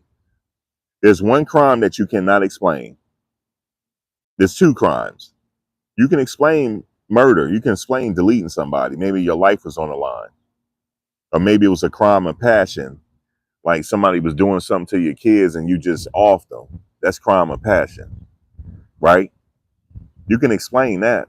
You can explain stealing out of a store. Maybe you're that hungry. You can't explain kids. You can't explain that. There's no justification for that crime. You cannot justify that. You can say, oh, well, I was abused. No, that's no justification. You can go get help. There's no justification. That guy did that. The one that got at Tory Lanez.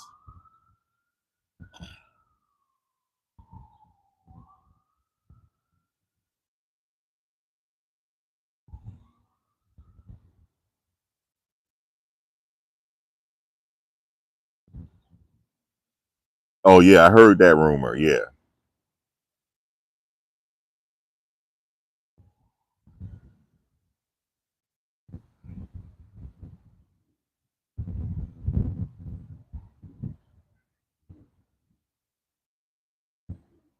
I've heard that,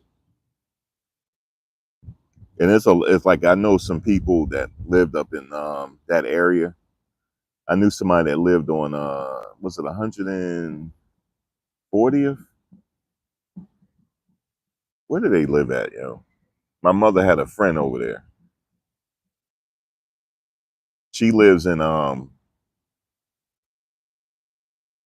she lived on man, this woman, yo, let me tell you, this woman, her husband, no, it wasn't it was her husband's.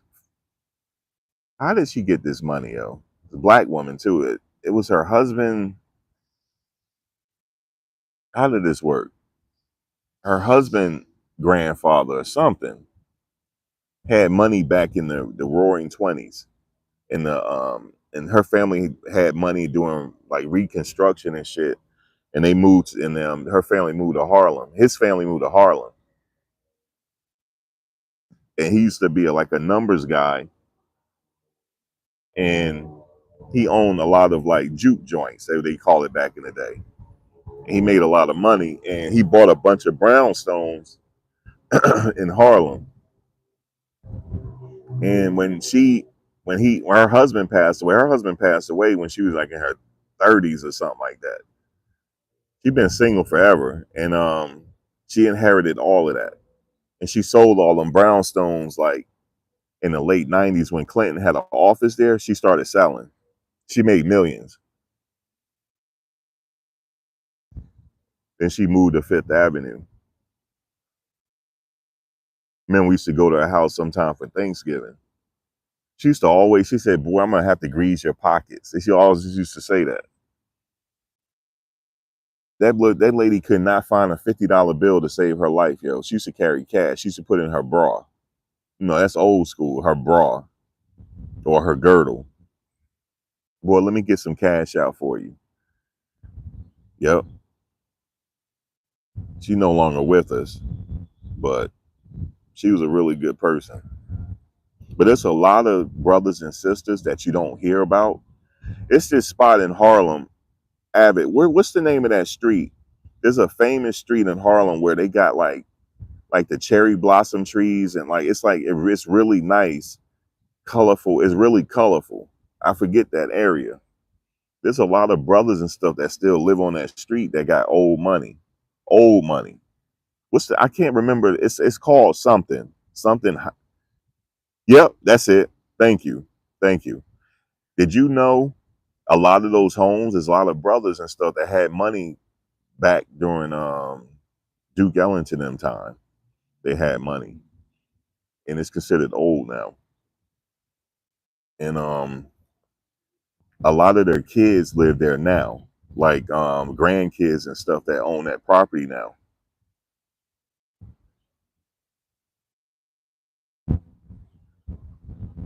She used to roll with that crowd. That's like the black 1%. They got a lot of money. You never hear about it. Never hear about it.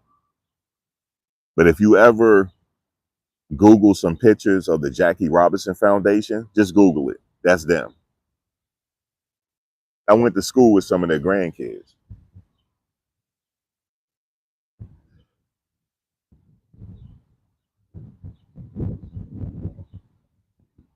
But they unassuming. You don't know it.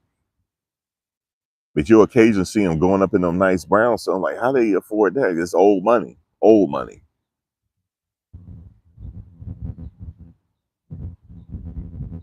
But a lot of my friends, they used to talk about him, because he went to Howard for a minute, and they were talking about his history of his family. They used to tell me.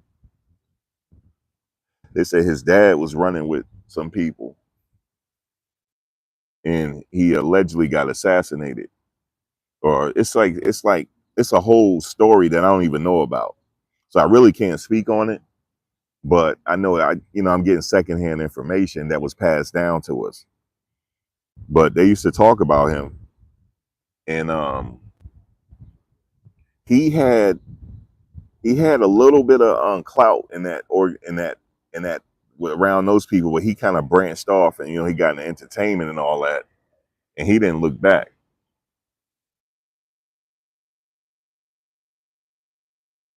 Yeah, see, I don't know the whole story on his dad, you know what I'm saying? So I can't speak on it, but I actually read up on it, but I forgot it. It's in my memory bank somewhere. But they did used to talk about like his mom and stuff. But I just used to kind of, when people are talking, I'm just listening because I can't speak on it because I didn't live around there. My friends' family live in Harlem and stuff. And my ex, her dad grew up around that area. He knew when he was a kid, he knew Matthew Henson. You know Matthew Henson, the first person that reached the North Pole. Matthew Henson used to live around there. If y'all didn't know that, and he was a part of that society too. Matthew Henson. This was like old Harlem back in the day. Old Harlem. Back in the 1950s, 60s, back in the 1950s and 1960s crowd. But Matthew Henson, when he was growing up, his family knew him. He knew Matthew Henson. He was an old man then though, but everybody knew him. No, not Matthew Henson. What's the guy's name, man? That went to the North Pole. It was something Henson, Jim Henson or something. I can't remember his name right now. Not Matthew Henson, not the Muppet guy. The Henson, his last name is Henson. He reached the North Pole. He was a brother that reached the North Pole first. They sent him first. Jim Henson, whatever his name is, they sent him first because they didn't think they were gonna make it. That's what I believe. They didn't think they were gonna make it, so they sent him first, and he was the first person to make it. But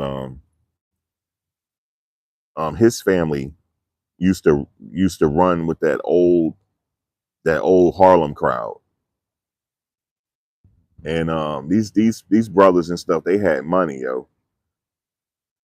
So that was all Matthew Henson. Thank you. Is Matthew Henson, and that was the 1%. You know how they talk about Black Wall Street. They had Black Wall Street all over the country. Harlem had Black Wall Street as well. It was a Black Wall Street in Harlem too. And a lot of those grandkids and great grandkids now, they're benefiting off of it and they still live there. Soledad O'Brien, they used to work for CNN. Her family is into that. Cause she grew up in Jack and Jill. A lot of their kids are in what you call Jack and Jill. Jack and Jill of America. And some people call them the Black Boule. You know what I'm saying? You might call them that, but whatever you want to call them, these people got money, man, for sure. But NYC, like Harlem, they got old money up there, and all the boroughs. Brooklyn, you got a hierarchy in Brooklyn. I forget it's something Heights up there. Brooklyn, you got Queens, Jamaica Estates. A lot of brothers live up in Jamaica Estates. But Tulsa was everywhere. It was Black Wall Street everywhere.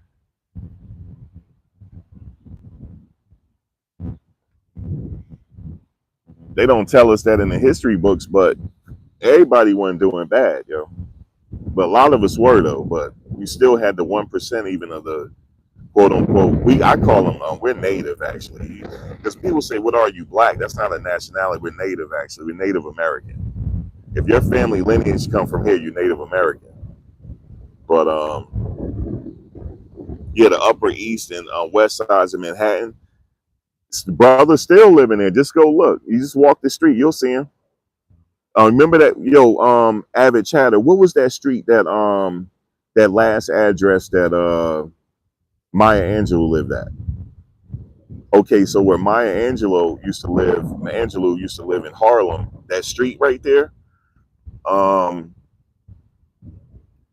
it was somebody else that used to live there. That what's his name? Adam Clayton Powell. He lived up there. What's the name of that street, man? Went past there one day. Yeah, a lot of them still reaping the benefits off that old money, man. They've been around. Some of the early investors in Ford, They still reaping the benefits, dog. And they brothers too. But they live in this society where they don't let everybody in. Yeah, NYC had suburbs, man. A lot of old money back then. Yeah, 120th. Thank you. Damn, Abbott. I have to refer to you because you from Harlem. Yeah, 120th. Thank you.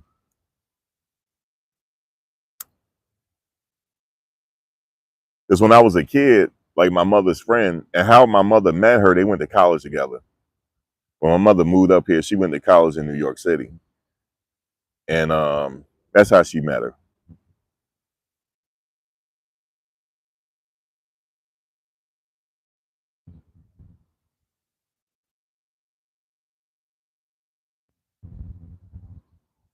You say you lived in NYC for 20 years. You know the entire place. Yeah, man, that whole place has a lot of money in it.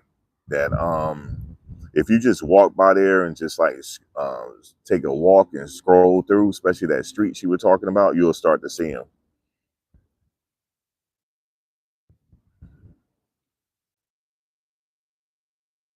Yeah, most of downtown was owned by Leona Helmsley, and how Leona Helmsley got that is from her husband. She married into money.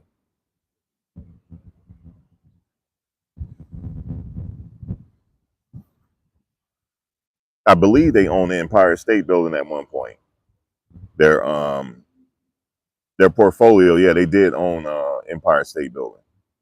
And did you know some brothers had some well, some melanated people had some stake in the New York Yankees? Sure did. It was through marriage.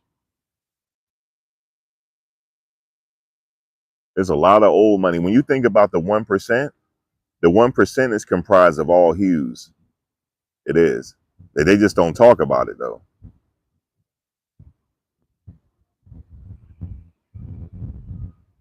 But yeah, I'll take a walk down Harlem sometime in that area. It's a nice area. I'm gonna do it one of these days.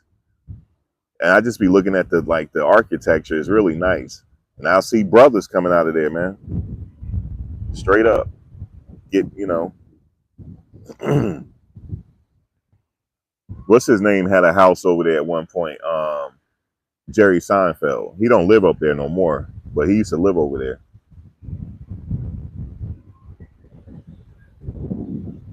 Bill Cosby lived over there.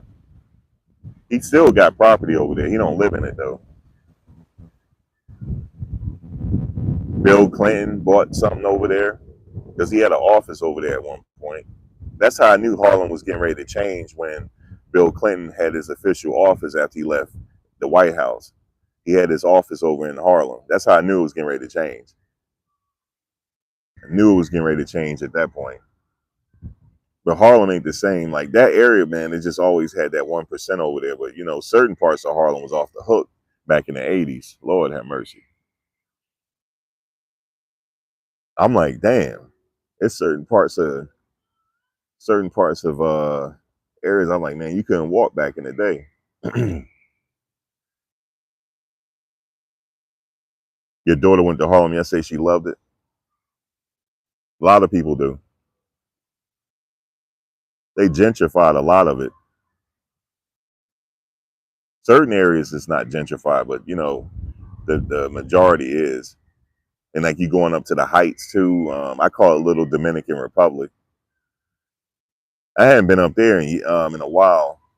I used to go up there and get something to eat and just chill out there. And then I'll roll back down to Central Park because certain areas of Central Park, we lived there. That's like that was that space. Obviously, they took it from us, but we used to live there. There's still placards there where you can see where the homes used to be in Central Park before they rezoned it and made it, a park. Yeah, I call it the Dominican Republic. That's what I call it because you go up there and get some good food, man. If you like that food, I might roll up there at some point. I like to go eat and then my whole thing is I'll roll back down to the park and just chill in the park all day. And then sometime I roll down and go play chess in Washington Square Park, or I go to the other park. I roll down there. That used to be my summers. Yeah, East Harlem is Little Puerto Rico. It's still like that. Yep. Them bodegas. Yeah. Yep. I used to talk to somebody who used to live over there.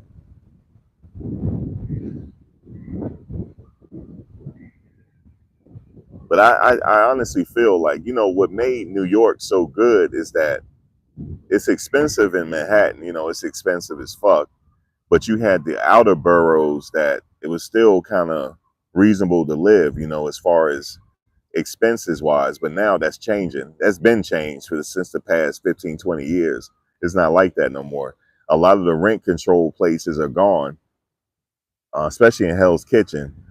Um, Hell's Kitchen that's why it was so famous for like artists used to live over there. Because, they had a lot of rent control places, but, Disney and all that took all that, man, in corporate. You'd be hard pressed to find some rent control now. Hard pressed.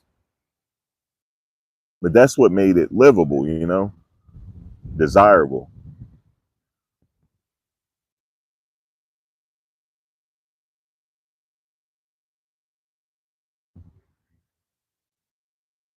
You say you calling all yellow bone ladies to the chat. Give us your take on the Diddy. Oh, that was last night. I fell asleep, man. I fell asleep. Watertown, New York. That's another one. I only been there once, and I was passing through there. I never actually got a chance to see what it was about. Just passing through. Yeah, that's the craziest open. All yellow bones ladies to the chat. It's hilarious. But yeah, New York got some rich history, man, with brothers. Really do. Especially during those 20s era. Babe used to hang out with us. And you know why, right? Y'all know why Babe used to hang in Harlem, right? Because he was most comfortable there. That's why. Because everybody knew he was sitting up there passing. Everybody knew Babe was passing. If you ever see some old black and white, if you there's not too many color photos of Babe Ruth, but if you find some, he looked like my Uncle Buddy, man. Like straight up, he was really good friends with Bumpy Johnson. One Christmas, Bumpy Johnson Babe Ruth gifted Bumpy Johnson a Cartier watch. Now, well, the history, I was talking about it first on YouTube. Now this lady is doing research on it. She's trying to uncover it. She said he unofficially broke the color barrier in baseball. And Ty Cobb did not like Babe Ruth at whatsoever. And when Babe Ruth came to Yankee Stadium, they were throwing bananas at him. So somebody knew something. And Babe used to hang in Harlem, around the gangsters and all that. It was like, why is this big baseball player used to hang around Cuz that's where he's more comfortable. Yep, Babe Ruth, yo. Babe. He used to hang with Bumpy Johnson. Gifted him a Cartier watch, man, for Christmas. They were boys. That's why. And Babe Ruth, when he retired, he wanted to be a manager, but they would not let him. Yeah, Frank Sinatra used to hang up there too. A lot of them did. Used to hang up there and party. Because back then things were segregated, right? Bullshit.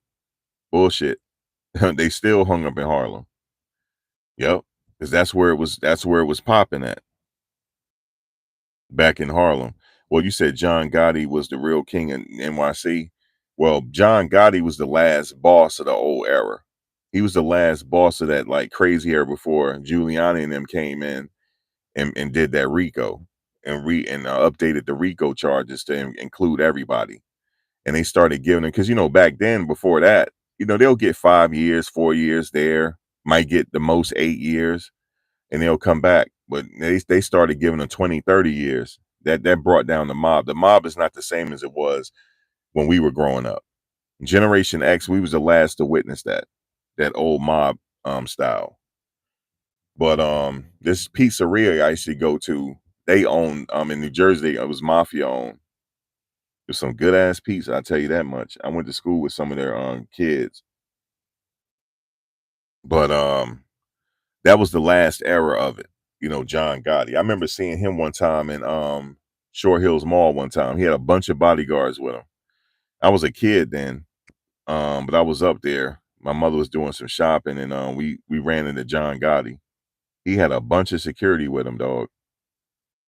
That was a long time ago. This was like the late 80s. No, this was the mid 80s. 86, 87, because I was a kid.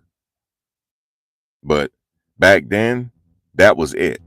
He was it. That was it. Him and they took down the dude that used to wear the robe. What's his name, yo? The one that used to wear the robe, Vinny the Chin Gigante. They took all of them down, and that was it. The last great hit was when John Gotti he murdered Paul Castellano outside of the Spark Steakhouse, and I got a video on it. I was outside of Spark Steakhouse talking about the history of it. And Spark Steakhouse is still there. They got some good food up in there, by the way. If you ever go to New York, go check out Spark Steakhouse. It's still in existence. You get a good plate for your money. I'm just telling you that. I took a date there one time, and man, we were really happy leaving there. Really nice people in there, actually, by the way. And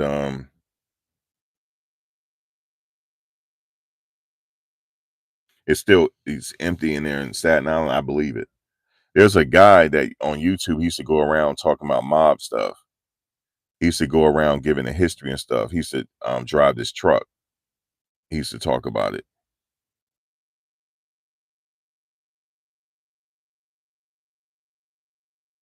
Yeah, the government was the plug. They did have a stronghold.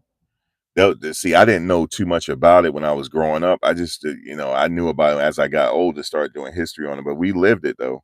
We definitely lived it. But one thing I could say is, a lot of the hits they did, it was within house. They didn't mess with civilians. Most certainly didn't.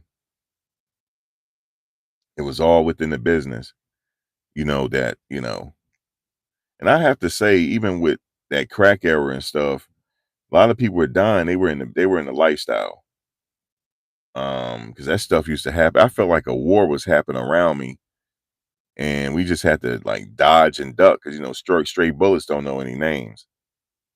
That's why your mother say, the lights come on, you better get in the house. That's when the boogeyman come out. But that was growing up in the 80s. It was a crazy era, man. The 80s was crazy. Mayor Ed Koch, you know what I'm saying? David Dinkins. See, David Dinkins, he needs to get the credit for starting to clean up New York first. It was actually started with David Dinkins. And then, you know what I'm saying, then Giuliani took a lot of the credit for it. But it started with David Dinkins. Everybody knows this. That was his plan.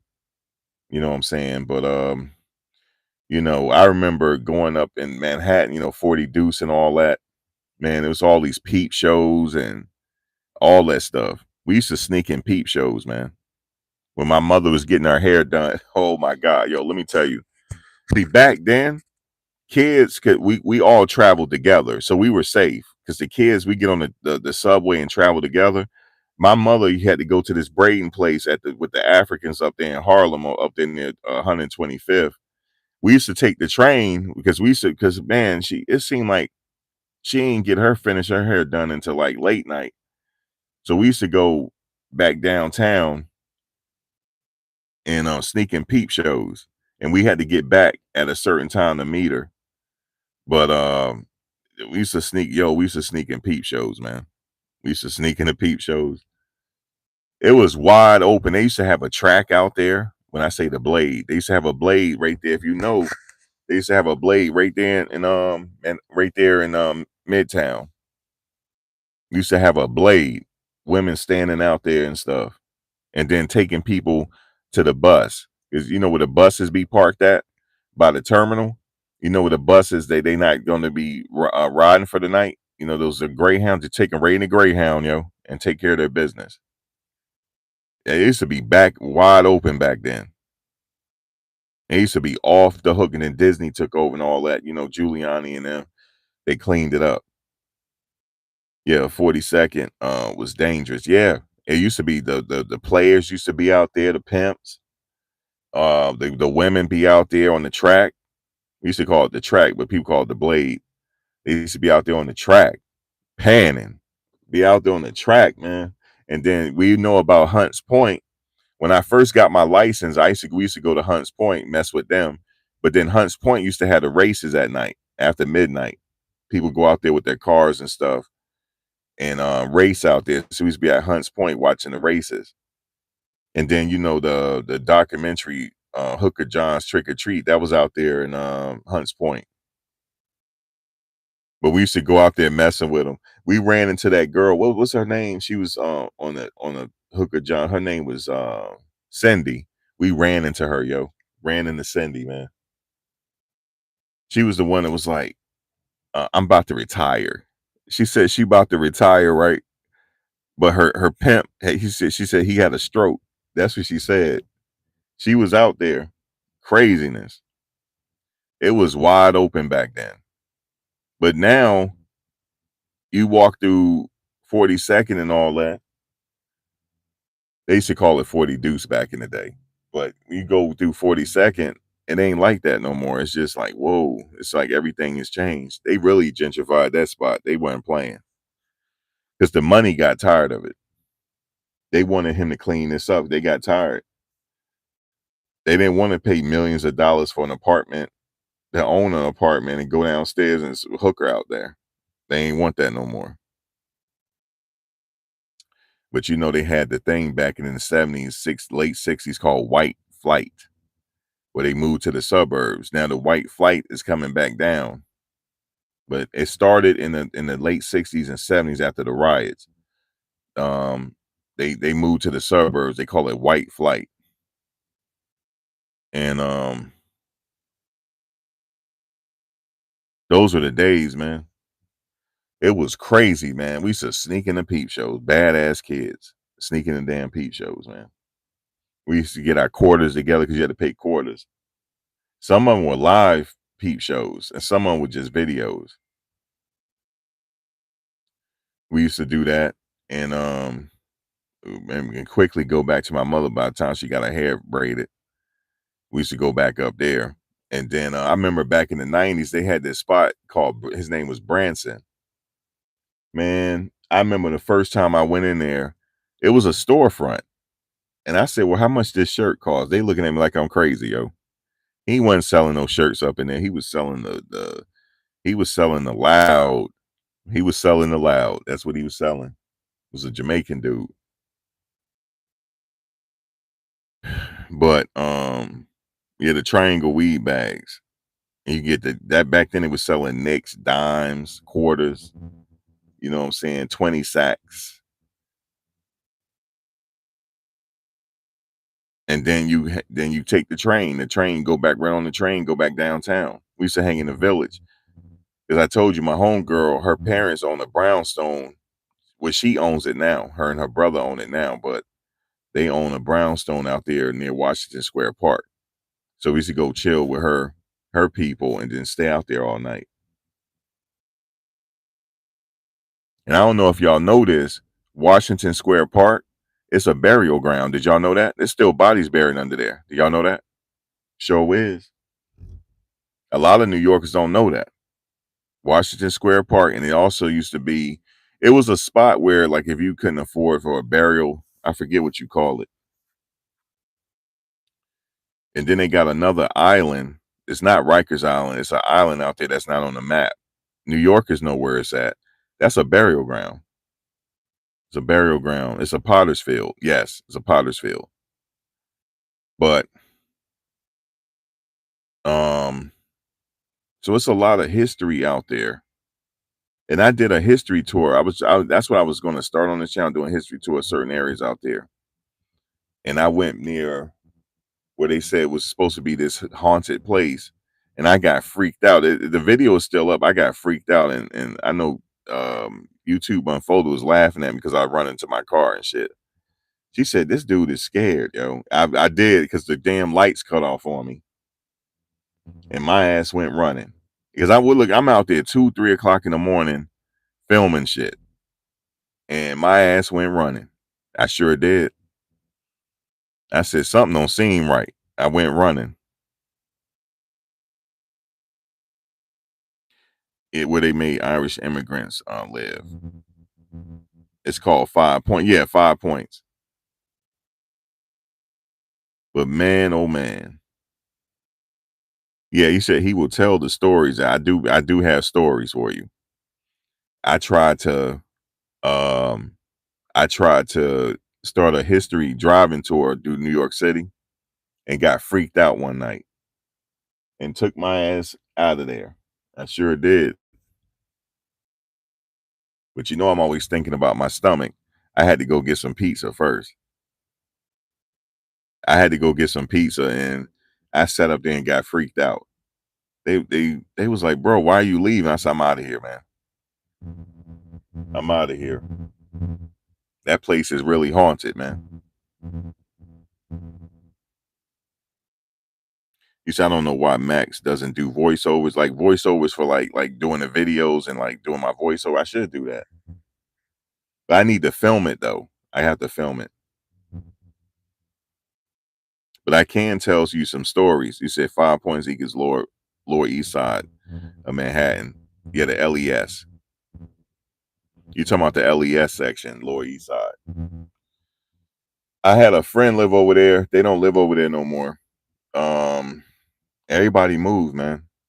I don't know nobody in the Lower East Side no more. Nobody. Everybody moved south and got married, stuff like that.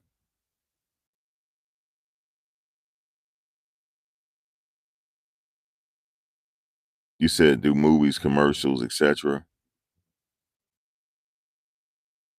You said like voiceovers. I had to think about doing it. Somebody told me that you should do voiceovers for certain stuff and add your stories to it.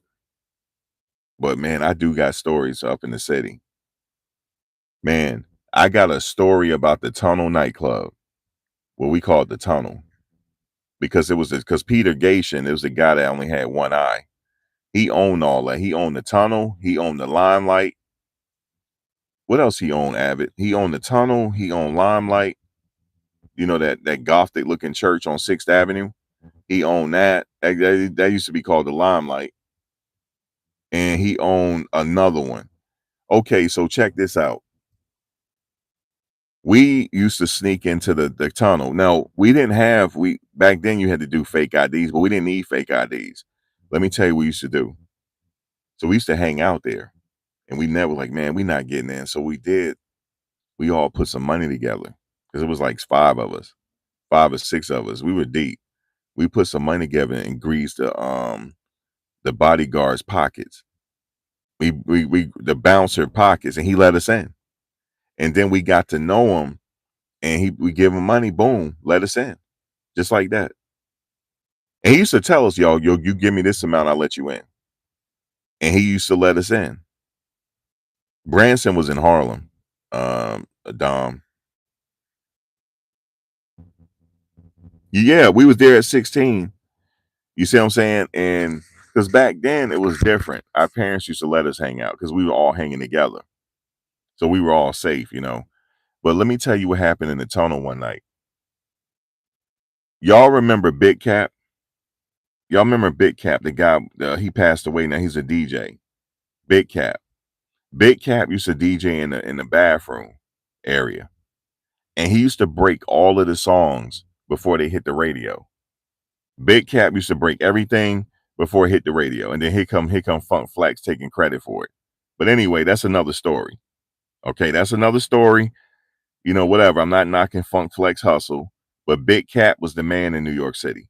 It was Big Cap and it was Bobby. Give me. I'll call you right back. It was Big Cap. I know she like he been bumping his gums all morning.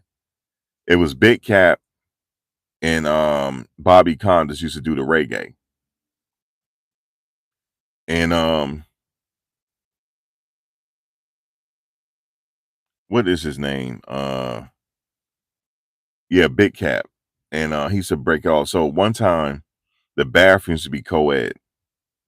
Man, I'm in the bathroom and back of me somebody was getting robbed. He had all his jewelry on. They said run that. Because I could hear they yelled it. I heard because you really can't hear. They said run that. They was sitting up there. They sitting up there. I had my Jordans on and shit. I know I didn't have I had my flights on. I can't remember which Snoop. I thought I was gonna get robbed, right? Because I had some new sneakers on. I had a triple fat goose on. So I'm thinking I'm about to get robbed for my triple fat goose, right? And then you also had the starter coats. We just knew we were getting robbed because I'm using the bathroom. And they said, "What up? What up? What up?" Like that. They didn't even. They just walked right past me after they robbed the dude. What up? What up? What up? Like that, and just kept going. That he got straight up just got robbed in the bathroom, man. Robbed. So I said, I'm gonna take my ass to the reggae area. They had a reggae spot, and no, you don't check your coat in the tunnel. Especially if you got like a triple fat goose or a starter coat or 8 ball. No, you ain't doing that. You might not have it no more. The women was cool though. The men, no. So they everything went on in the bathroom. You get whatever drugs you want, weed. That's all you smelling. It was weed. That was back before it was legal. And the security, let me tell you something. The security will beat you up in there. Okay. The security in the tunnel is something of legend. How they used to act in there. They was like a mob, man. They were all football player size. And so that was it. But a lot of stuff used to happen. Then they had the main stage.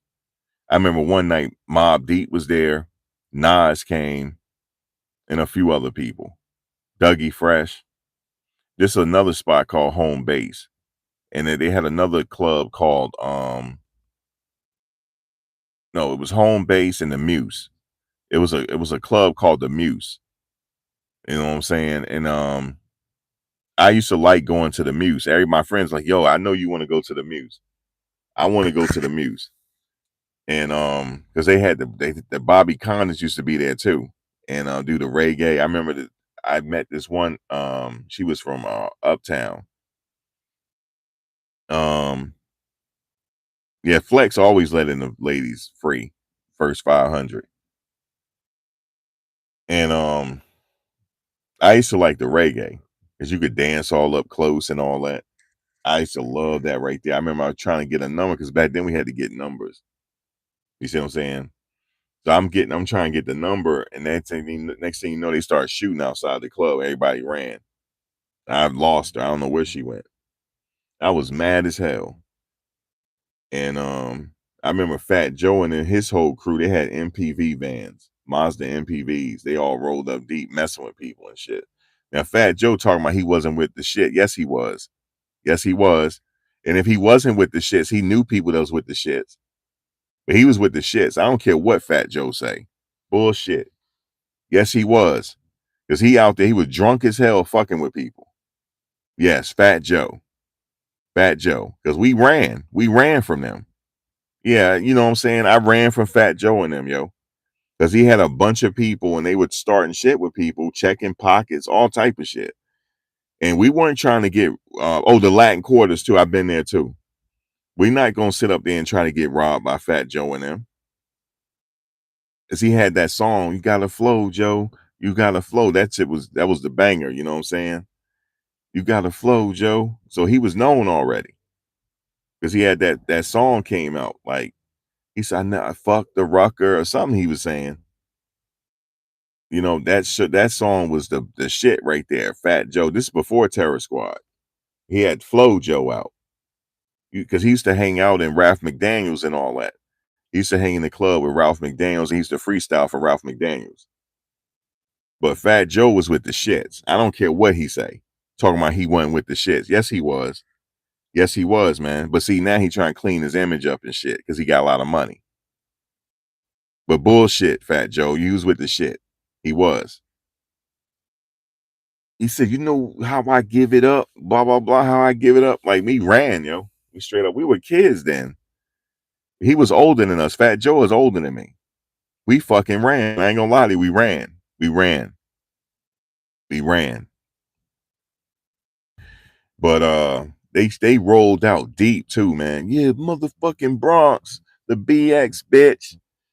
And we ran. We straight up did. But his boy, if you go to my boy Born channel, his name is BTB King Bully the Bully TV. He be having what's his name up there from the Terror Squad that used to be there. What's the dude that used to sing? He be on there because he know him. I forget his name. Cuban Link. He be having Cuban Link on his show. Be sitting there talking about the old days and stuff like that. Yo, Cuban Link and them was off the fucking hook, yo. And there was another dude. What was his name? His name was a Puerto Rican dude, yo. His name was he used to hang with Fat Joe and them. God, what was his name, yo? I can't think of his name right now. He used to hang with them too, but he got locked up. Oh yeah, the Decepticons. I remember them. Yep, the Decepticons. You better run when they come. Your ass better run. Them the stick up boys. You at your ass, and you got Jordans on and shit. Your ass better run. Oh, and let me tell you how we got to remember the Jan Sport backpacks, Abbott. We used to have the Jan Sport backpacks. You know why we used to do that? We weren't backpackers. We used to put our Jordans in there and put our bummy shoes on when we go into the skate key. You see what I'm saying? Because you go into the skate key, you taking the train, you gonna get robbed, or somebody gonna try to rob you. And when we get to the skate key, we put our shoes on. You know, take them out of our backpack and put other shits on. Okay. So yeah, the Jan Sports was like moving turkeys. They know you got something in them Jan Sports. They know you should put your good shoes in there. You know what I'm saying? Because I don't know how many times I had to motherfucking run, man, from the stick up. It got so bad. I'm like, damn, we gonna have to run from the stick up, man. We couldn't even drink. Even back then, we used to try to go get the 40s. And this was what crazy about it. You know, with that whole puff situation, the Molotov cocktail was an old English bottle. That's some New York shit. That's some new. So that's if I'm on the jury, I said that's some New York shit. Old English bottle. The rooftop. Believe it or not, computer geek. I never been to the rooftop. I never been to the rooftop. I don't know any. I can't speak on it, but I've been outside the rooftop. But I was young then. I was trying to follow my grandmother's boyfriend's son, Ronald. He used to go to the rooftop. He got locked up and all that. He used to stay getting locked up.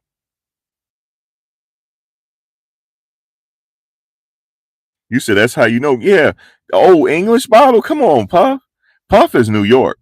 Puff is all the way New York. Even though he a billionaire or he was like all his money, he did New York shit.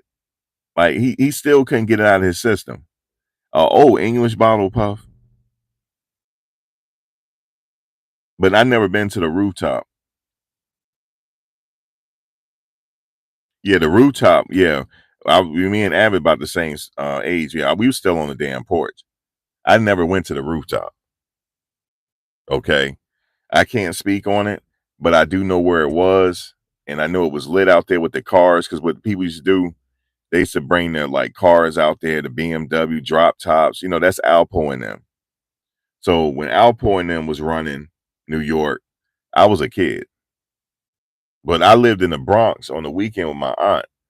So I used to hear about Alpo and them and Rich Port and all them back in Harlem. I used to hear about it. AZ, and because I think AZ had ties to the Bronx.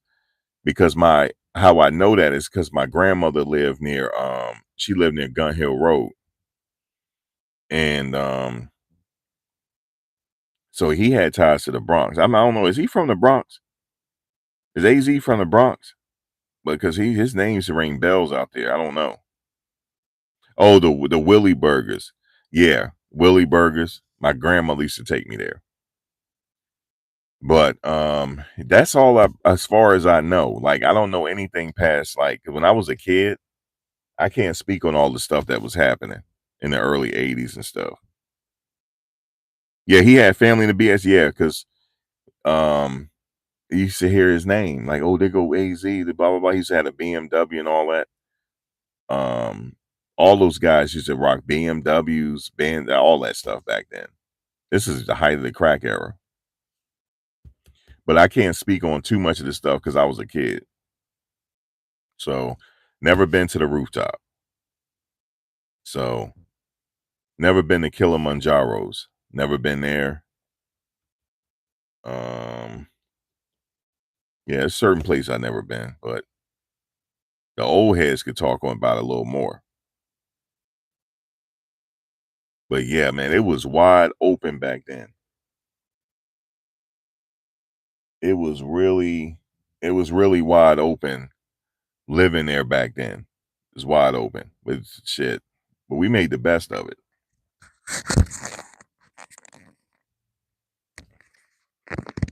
Back then, a kid could have $3, $4 or $5 and go to the arcade in Manhattan and live it up at the arcade. That's what we used to do. We used to live it up at the arcade. And then your people take you skating. You go skating or whatever. But the arcade was our thing. Like we get about $5. We go to the arcade, got $5 worth of quarters. We in the arcade all night.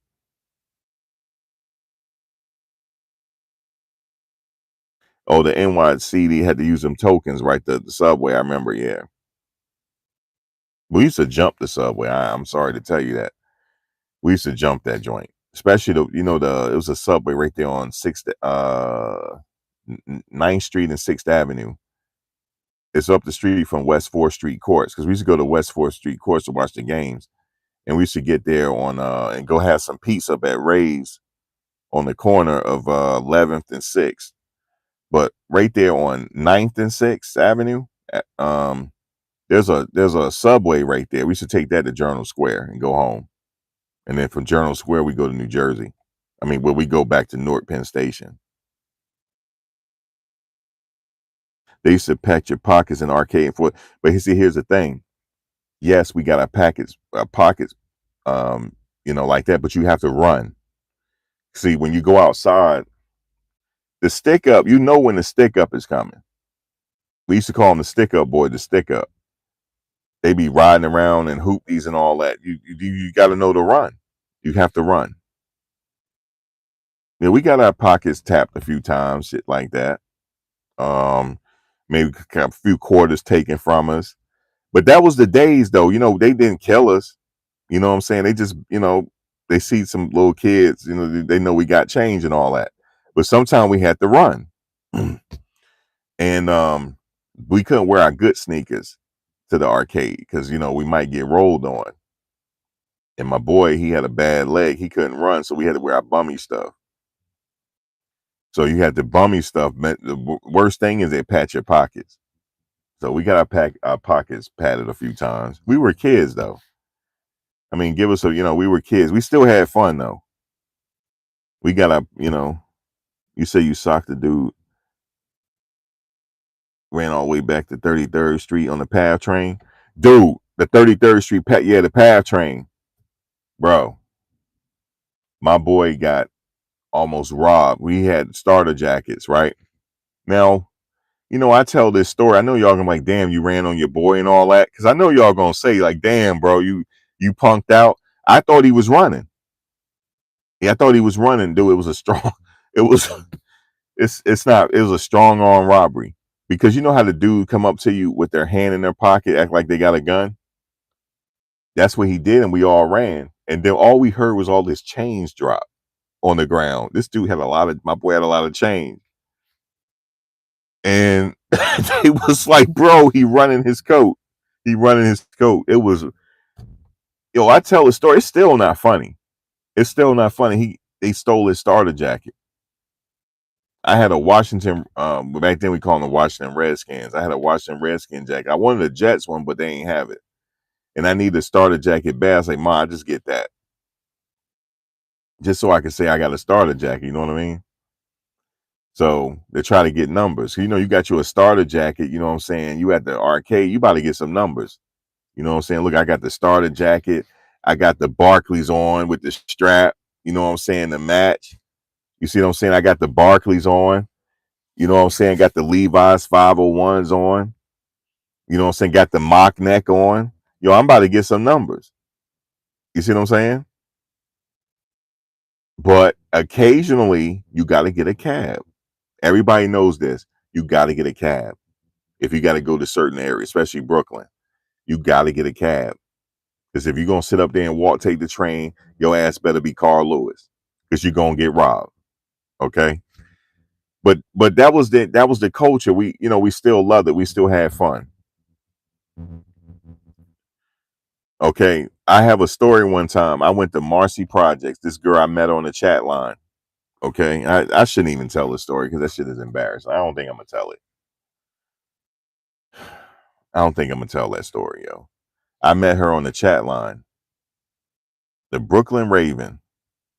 Um, I'm all right. I'll tell you. I met her on the Brooklyn Raven, the chat line. They had the New York Raven. They had the Brooklyn Raven. But everybody know the Brooklyn Raven was like social media back then. That was our social media, the chat line, right? I met on the chat line. We went private, right? We went private. I asked her, "Look, what's your age, sex, location?"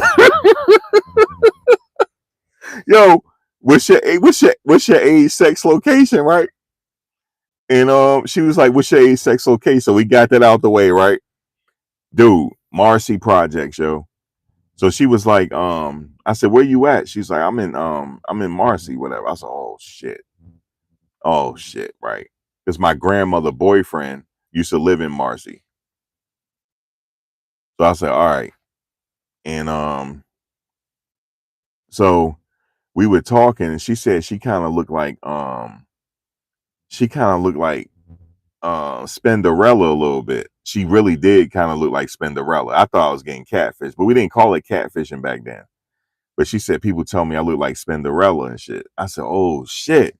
So then my boy, I said, yo, this is when I first got my license. I had a hoopty. I had a hoopty, yo. I had a fucking Pontiac Le Mans. It was like a 87. That thing was a hoopty. And then I wound up getting me a Chevette. No, not a Chevette. I got an Omni. This car was called an Omni. It was a hatchback, but I had a system in that shit with Civic rims. Yo, I had Civic rims on it. It was an Omni.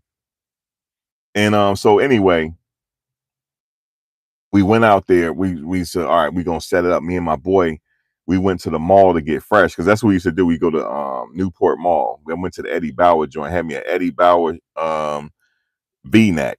I bought me an Eddie Bauer V-neck. Yo, you couldn't tell me nothing, yo. I had some Gap jeans on, some Eddie Bauer V-neck, and I had some Air Force Ones on. You couldn't tell me shit. I was clean. So we got fresh. We went there.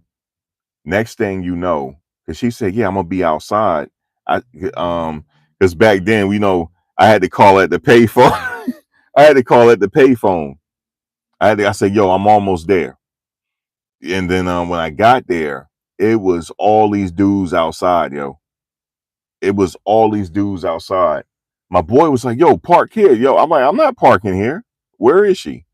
And then next thing you know, she told me what she had on. She was like waving her fan. I said, "Hurry up." As soon as she got in the car was rolling when she trying to get in the car. She said, "Stop the car." That's how nervous I was. Dude, it was dudes everywhere, yo. Oh, they from Jersey? Because I had Jersey plate. Oh, he niggas from Jersey. Jersey nigga. Yo, I thought we was gonna get rolled out.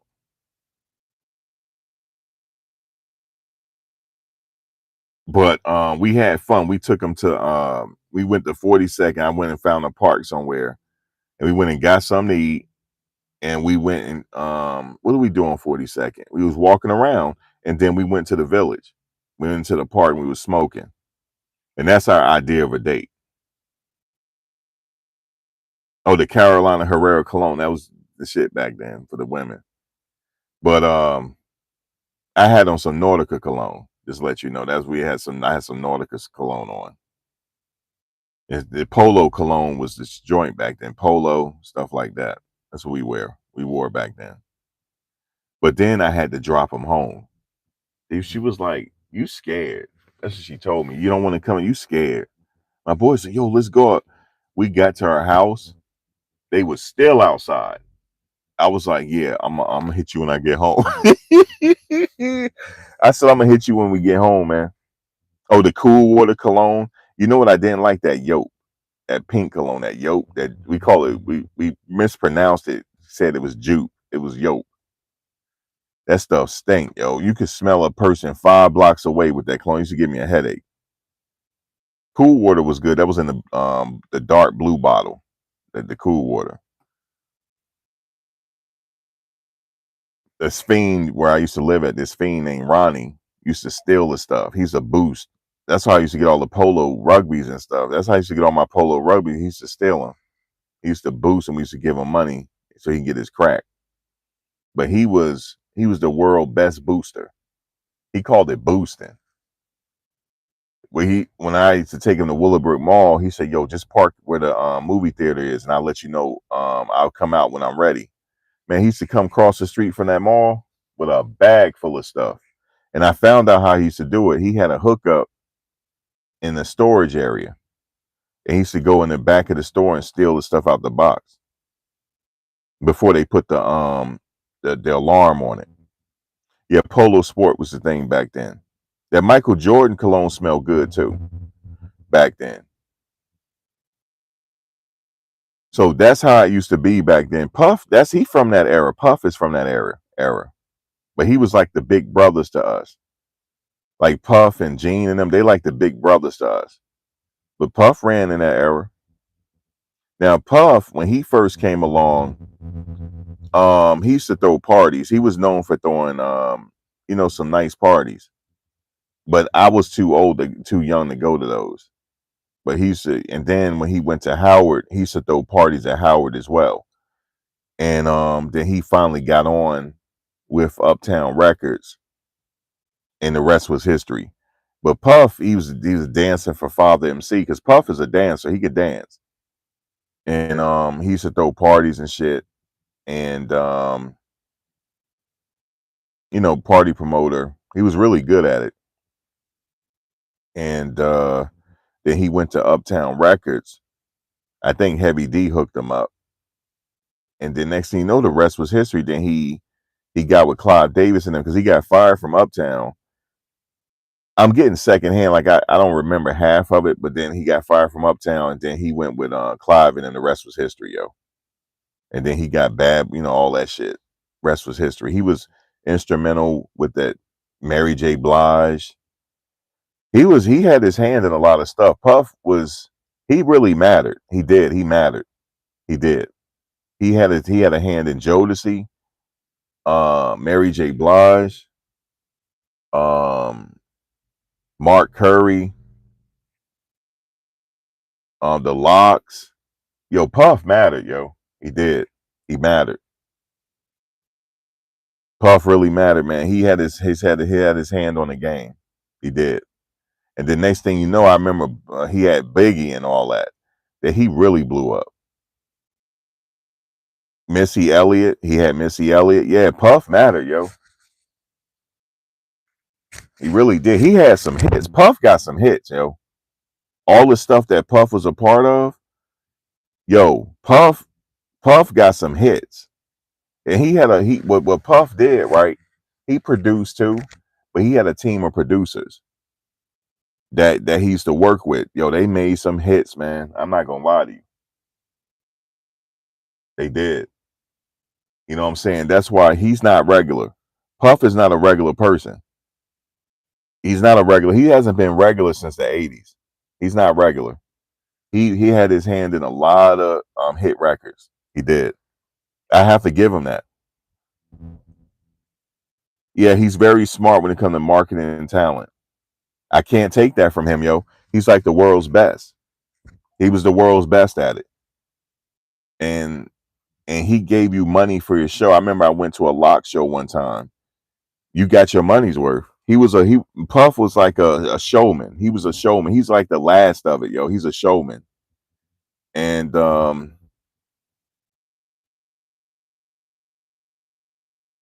you know how they say when somebody is that smart and stuff, that they give away something, like they're usually like weird. Um, he was like a ringmaster, yo. He really was. And all that dancing he be doing, he really can dance. He really can. I know he hurt his knee and all that, but he really can dance. Very charismatic guy. He really is. And stuff, I have to give credit where credit is due. You cannot take his genius away from him. He's a genius. He really is. But you know, you give up stuff for being a genius.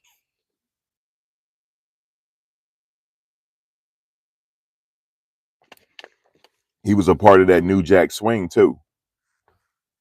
I know they credit Teddy Riley and all, but he had something to do with it too. On the, you know, because he had a lot of producers that was under his umbrella. But he also he had the ear for it. He knew, okay, that's a hit. He used to pick it out. He's like, yo, that's a hit, and that's a hit. So that's why I have to give him, because back then we called him Puffy. You know, he was known as Puffy, Puff Daddy, like that. Because all of us our age, we still call him Puffy. But I'm telling you, man, Puff matters, yo. He does. Yeah, Teddy stole a lot of his music. Right. I heard that. Because Puff, you know, he was on the come up. And a lot of his ideas and stuff, you know, they ran with it.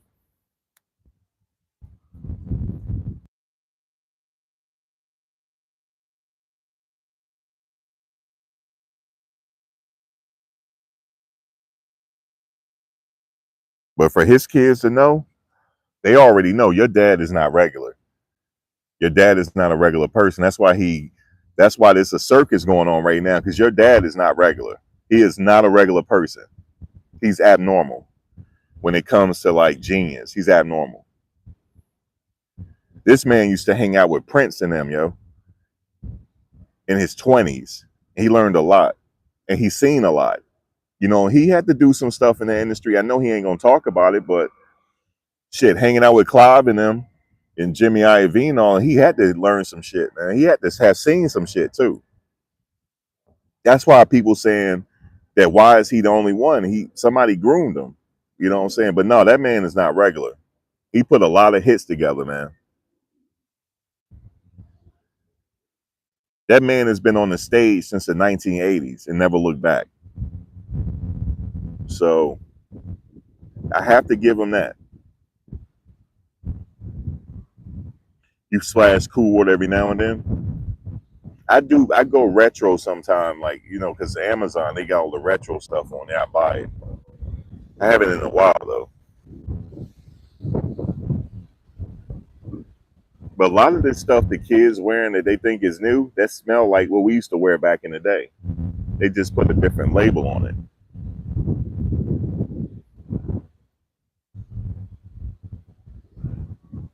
The only time, but you know the crazy thing is, I have never personally ran into Puff. My boy used to work for him. My boy used to work for him. He was his videographer. He used to follow him around with the camera, and he was doing that before Choke was doing that Rockefeller. Because my boy started working for him in '96. He started working for him in '96, and he was the videographer and all that. And now he's like in New York City area. He's a famous photographer now, and that was because of Puff. Puff put him on, and now he's like, you know, he take, you know, Fashion Week. He's there taking photographs. That was because he worked for Bad Boy back then.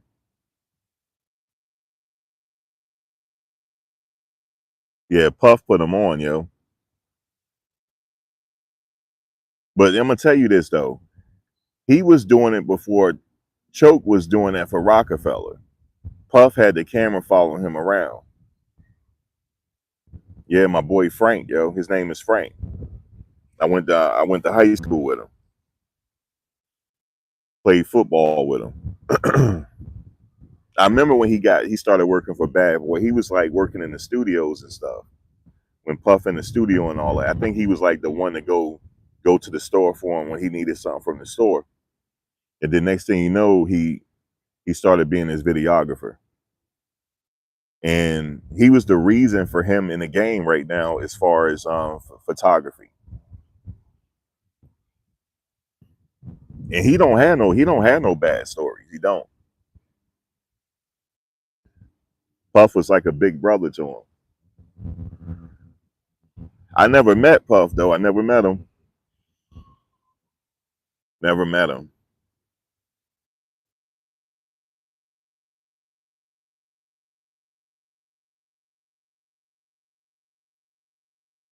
But I know Sean John, speaking of, because anybody can tell you, them Sean John velour sweatsuits, it was up there with Sergio Tacchini. I still can't even pronounce the shit right. But if you had a Sergio Tacchini velour or tracksuit, you were the man, a woman. And then the Sean John velour suit. I had a black one, a black Sean John velour suit. But his clothing line it was pretty good. Sean John was pretty good. No, I didn't see the interview with the designer from Sean John. But Puff wanted to make sure his brand was legit. He wanted to make sure his brand was rivaling Polo. That's what he wanted to do.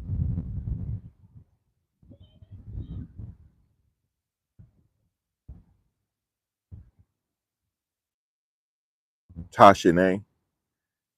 Might have to look that up. But he had rivals back then, in the designer like hip hop space. He had Fat Farm, you had Sean John, you had Mark Echo. Remember Mark Echo? Mark Echo, he went to Rutgers, by the way. He started his clothing line at Rutgers, Mark Echo. So you had Mark Echo clothing. He was known really for the t-shirts back then. In his tops. The Echo tops was it was pretty as well. It was really good quality too. That stuff never shrunk. It did not shrink. Sean John didn't shrink either. He had some really quality clothing back then. And then you had Fat Farm. Fat Farm had some nice jeans. Like back then, if you didn't have if like if you didn't wasn't rocking the Levi's 501s or the polo jeans, Sean John jeans and the Fat Farms was pretty good too. But Sean John jeans was really nice. And then Rockaware came out. Rockaware came out. You had Anise, you had Fubu, you had Damani Dada. What was the other one? Damani Dada. You had Esco. All those brands. But Sean John was right up there, man. It was like at the top. That and Fat Farm. So yeah, everything he put his name on, man, it was really good quality.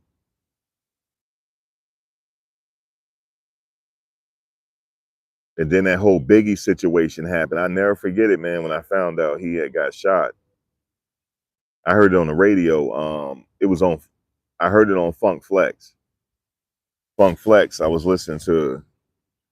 No, either I heard it on Funk Flex or I heard on because Bobito and Stretch Armstrong used to have something on the radio. I think I might have heard it from Bobito and Stretch Armstrong.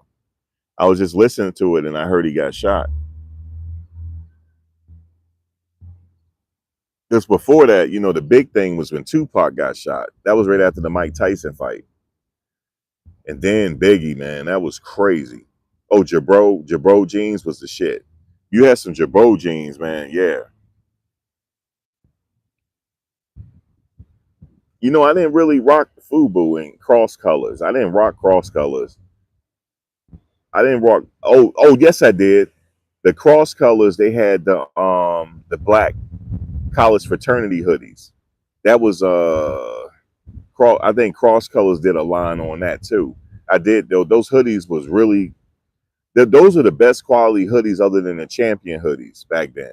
You had the Champion hoodies, and then you had the Black College hoodies back then. Um, but I never rocked FUBU though. I never did. For us, by us. That's what it meant. For us, by us. Um, Never had FUBU, but people are rocking it though. I never rocked the cross color jeans. You know them like different color jeans, green, and I never rocked those. Royal blue. And I remember the African medallions. That was early '80s. That was during Flavor Flav and them and X Clan. This is protected by the red, the black, and the green. Sissies. Yeah, they used to rock the medallions and all that. Flavor Flav had. I remember I had a clock because of Flavor Flav, yo. My mother bought me a clock, man. That was early '80s. It all changed, man. That conscious rap changed. It went underground. Conscious is still around. It's just underground. But I'm talking about mainstream. It changed, and NWA came out. Ice-T, NWA.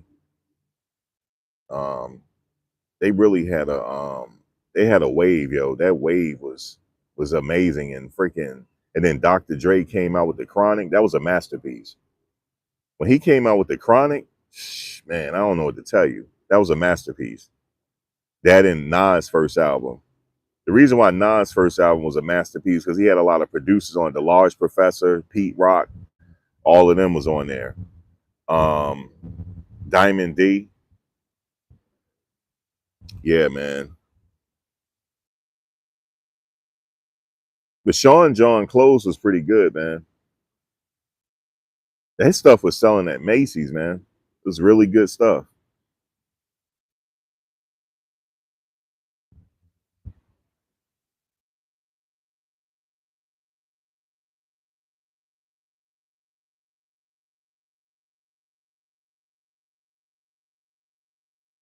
You said all the skinny girls in high school. Nah, man. I know some people where black don't crack. They looking better than these millennials.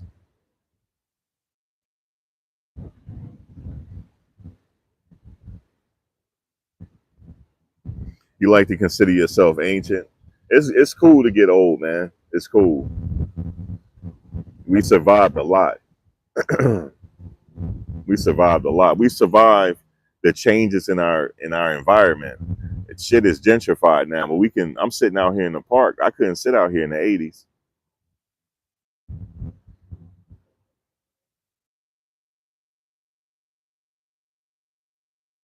Nah, black don't be cracking, man. Especially take care of yourself.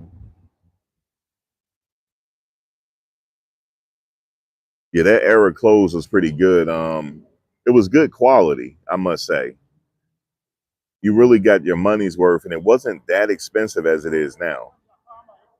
But inflation, that's how it is. But it was expensive to us back then. But now that I think about it, it really wasn't. Yeah, we dealt life a little supervision, right? We were latchkey kids. Our parents had to work and stuff like that.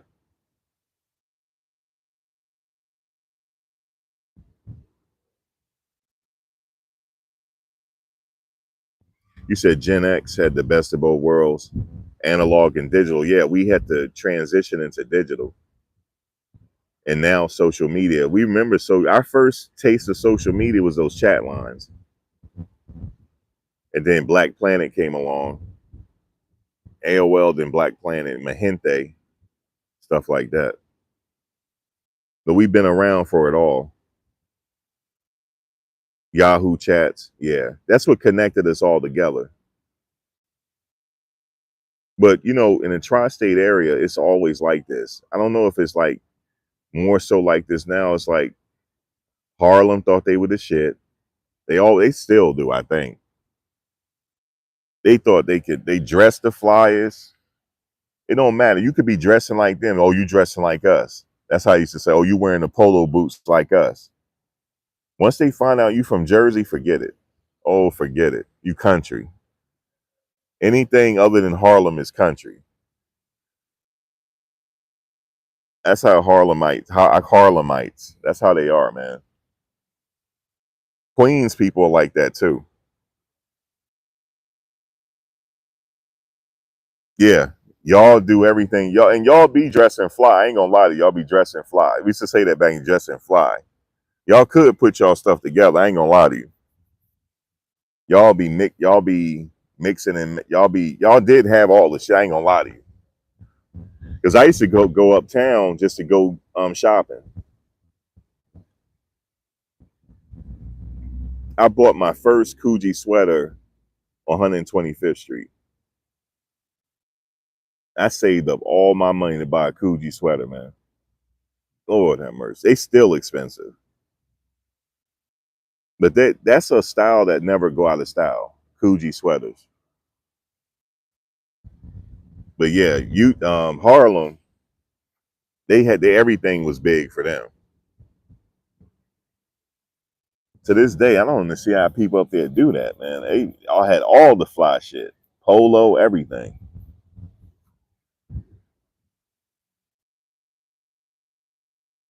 Those sweaters still rock. They do. Them Coogee sweaters still rock.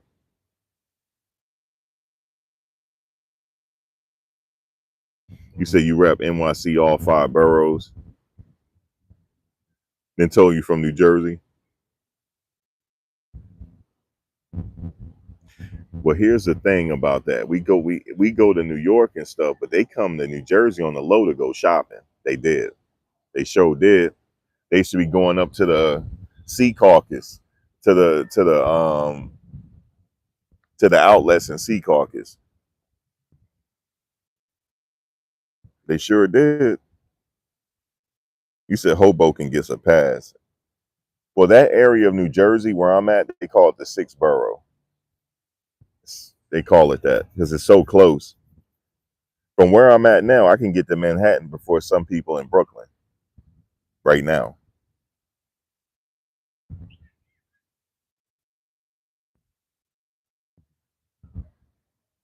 Yeah, they used to go to New Jersey to shop. They used to go to Sea Caucus, and they used to come up to the malls out here because New Jersey, we had a lot of malls. We had the most malls than anybody in the country. They used to come to Willowbrook and Short Hills. They used to like to go to Short Hills. Yeah, they used to come up there, get their gear, and then go back home. Yeah, Bergen, that's right there near New York. You can see New York from there. And a lot of them, when they get money, like Puff and them, they move to Alpine, New Jersey. You know what I'm saying? That's like $1 million homes over there, man. Puff had a house up there in Alpine. A lot of them did. Jay, all of them.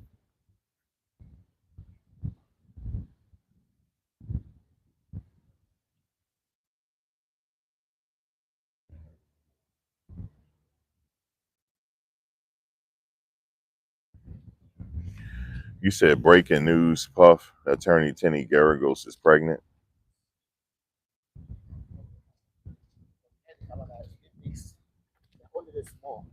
She have a kid already. It's not breaking news. She's married.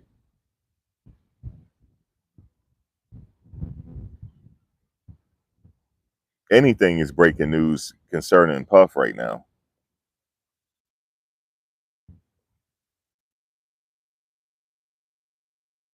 But I was just thinking about just like all the stuff he had his hands in entertainment, man. He really did his thing.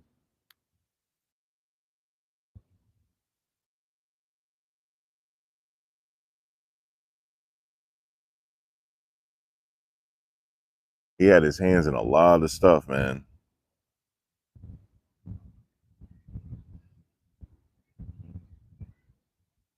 What's up, Ryan? You said breaking news, Puff is done. Let me ask you this, Abbott. Is he from Harlem or is he from Mount Vernon?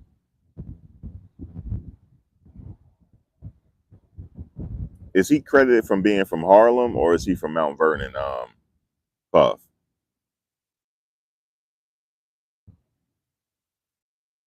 But I know he claimed Harlem.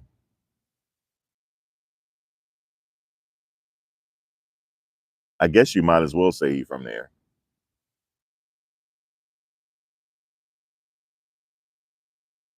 He's from Mount Vernon, but then he grew up in Harlem, right?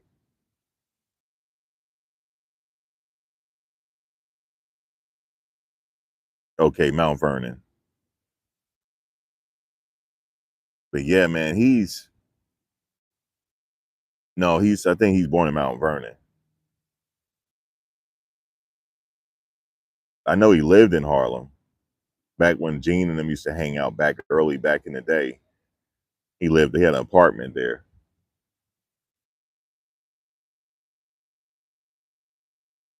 I see why he reps Harlem. I mean, he lived there because I know Misa's from there. I know when, like I said, like he used to always be in Harlem.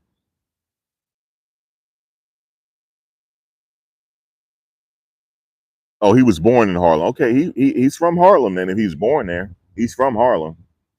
That's where he's born at. That's his birthplace. And went to school up in Mount Vernon.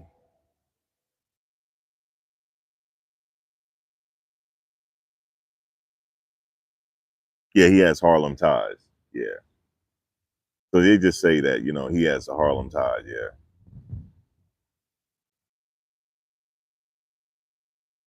Well, he's from Mount Vernon. Okay. I always thought, I'm like, I didn't know where he was from. Mount Vernon. I used to hear Mount Vernon.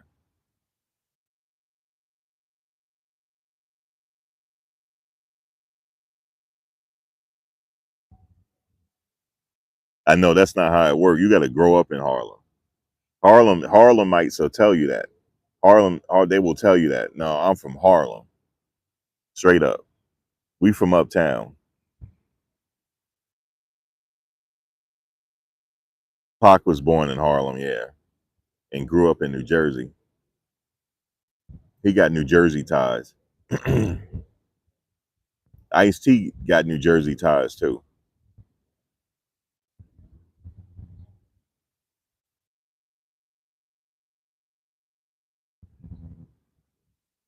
I know he grew up in private Catholic school. I did too.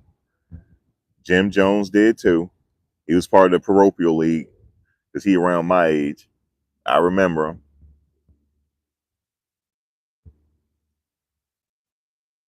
because we used to all go to the Rucker, and Cameron used to play basketball. Him and Mace did. They played in the Rucker. They used to play on this team in the Rucker. Mace did. Mace and Cameron and Murder Mook. He played basketball too. He really from Harlem. Murder Mook is from Harlem.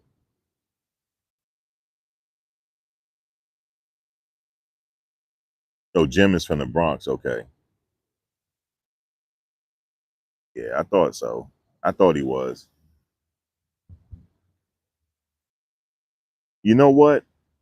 Um, Carl Kanai, he had a nice sweatsuit, and I had a bootleg version of Carl Kanai. I did. It was bootleg though. I bought it from I bought it from the Black Bag spot in Manhattan. Yep, a Carl Kanai sweater. My mother took me there. We went to the Black Bag spot. They give you a black bag, and I bought a Carl Kanai sweatsuit. I think Lloyd Banks and them from Queens.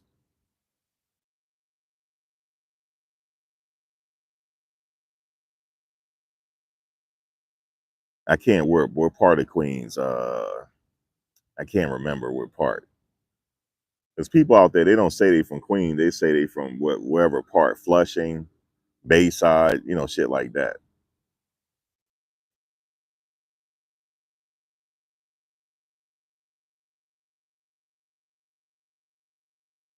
Oh, Jamaica. Okay, they from Jamaica. Okay, Trump is from Jamaica Estates.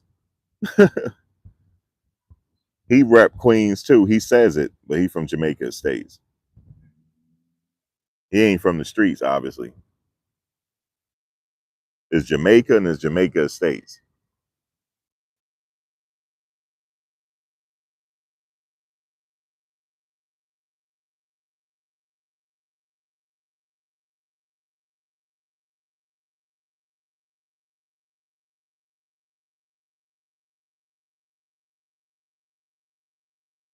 Yeah, the garment district.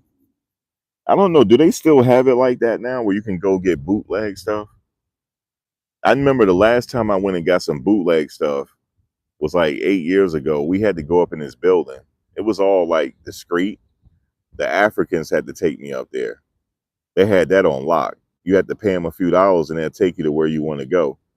We had to go up in these like buildings or whatnot, and then go in these rooms and they got all the bootleg stuff. That's how it was the last time I went bootlegging. Damn, Sergio Valenti's. Damn. I haven't heard that in a long time. I'm surprised you're not gonna say British Knights. Next thing you know, you're probably gonna say British Knights on me. Holy crap. Oh, it's still that way? Yeah, the Africans, they have to take, oh, what are you looking for? Yo, I'm looking for some t-shirts. What kind? You tell them what kind, they take you to the spot and you pay them a few dollars. And they be on their cell phones, getting on the cell phone, calling their connect, and they'll take you. Oh, the Levi's, yeah. So that's how, I guess it's still like that, huh? Okay. And you have to go around the area and you'll see them hanging out there. And they'll say, what you need? Like, yeah, I need this. And okay. And then you got some change in your pocket, some bills, and they'll take you.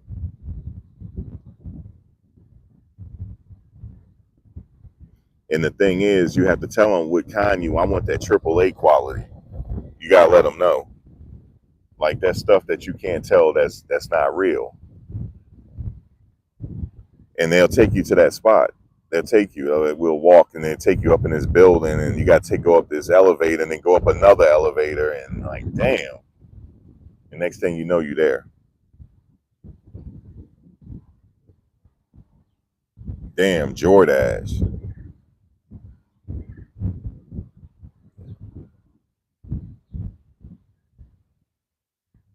Man, he said Jordache.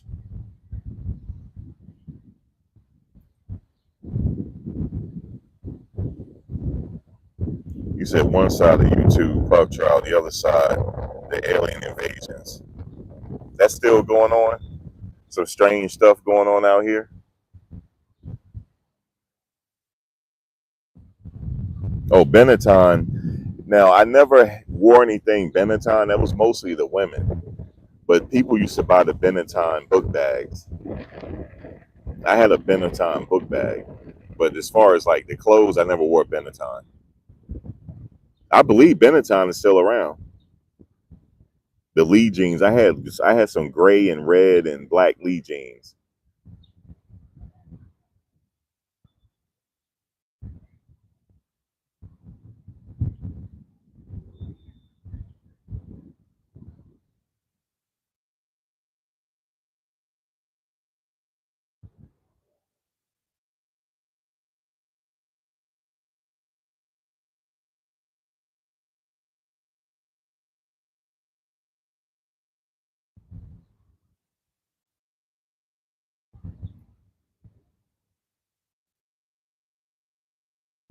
Yeah, Jordache. The Benetton. I never wore Benetton though. It was just the book bags. Really, I had a black one, a black book bag.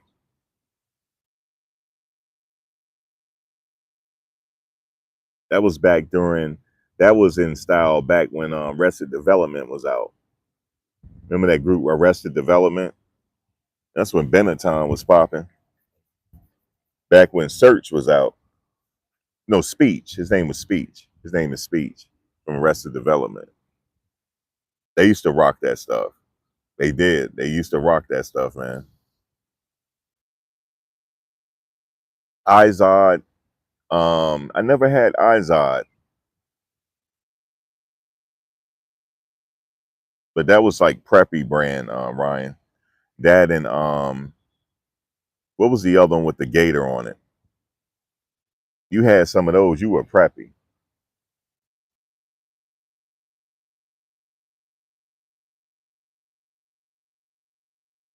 You had the little alligator on it.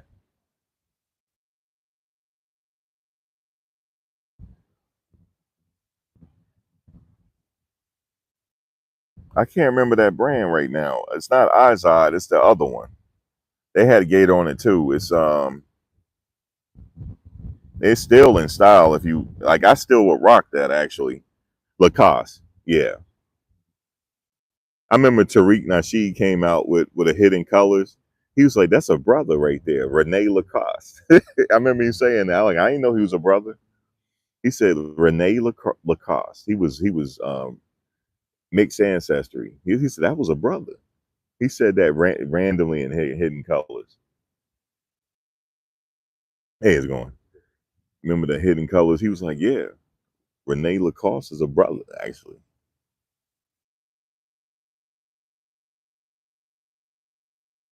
The Feli sweatsuits and the sneakers is always in style. That's old school though. Um, but yeah, the Feli, I still wear that.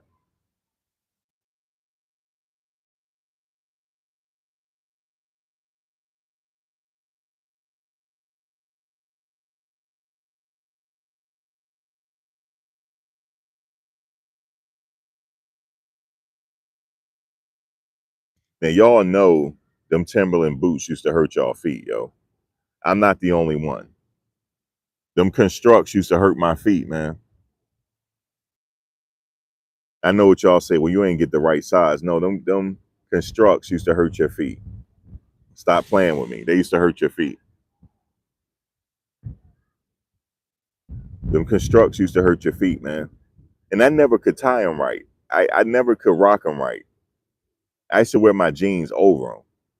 I could never rock the Timberlands right. Still to this day. But them boots used to hurt my feet. Now them boots cost a lot of money. I remember you could still get them for like $100. The Tims, the Constructs.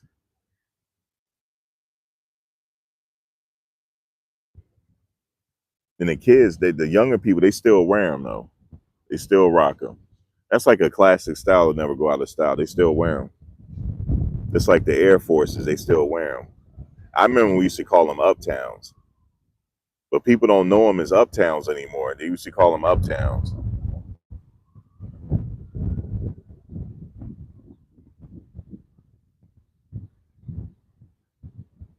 Oh, as long as you didn't have the butt nakeds on, you talking about no, you talking about you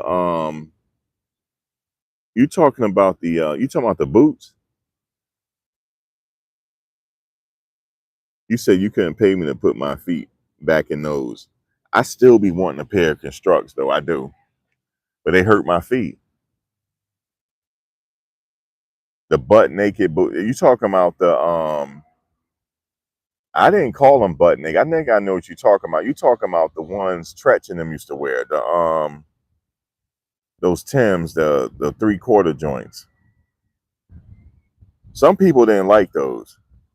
I think that might have been a Jersey thing. In Jersey, they was popular. You said we call Air Force Ones. Yeah, y'all do call them flaves because I lived in Virginia a long time. Y'all did call them flaves.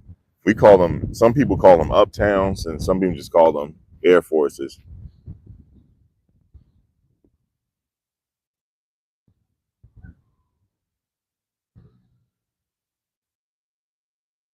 But them damn boots hurt my feet. Them damn Constructs, man. And then I used to get pissed when I get them dirty.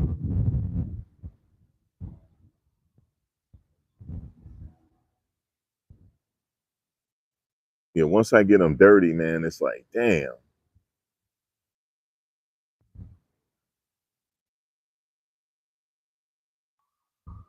Yeah, the Jan Sport book bags. We were talking about that earlier.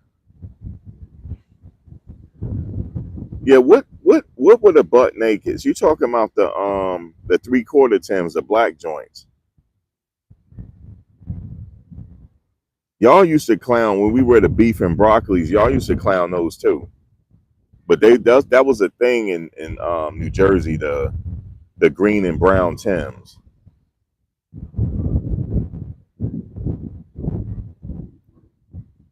Now them K Swiss, that's preppy stuff. That's the preppy suburban kids wear. They wore the K Swiss. I bought a pair to fit in. Oh, you said nah, the one that don't have the black leather. Are you sure they were Tim's?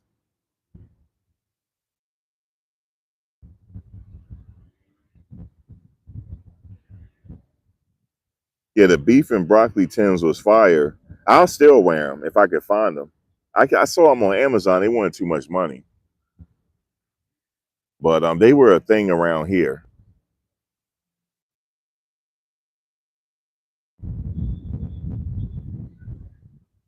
Them black 3/4 leather ones, yeah, those are a thing, man.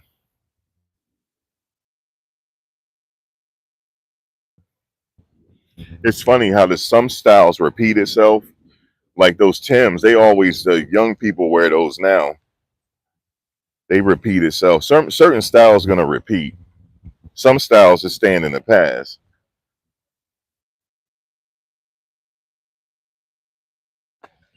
Yeah, certain styles are stand in the past. And some stuff repeat itself. Them long ass t-shirts that stand in the past. When we wore them long ass t-shirts. Looking crazy. Down to our knees.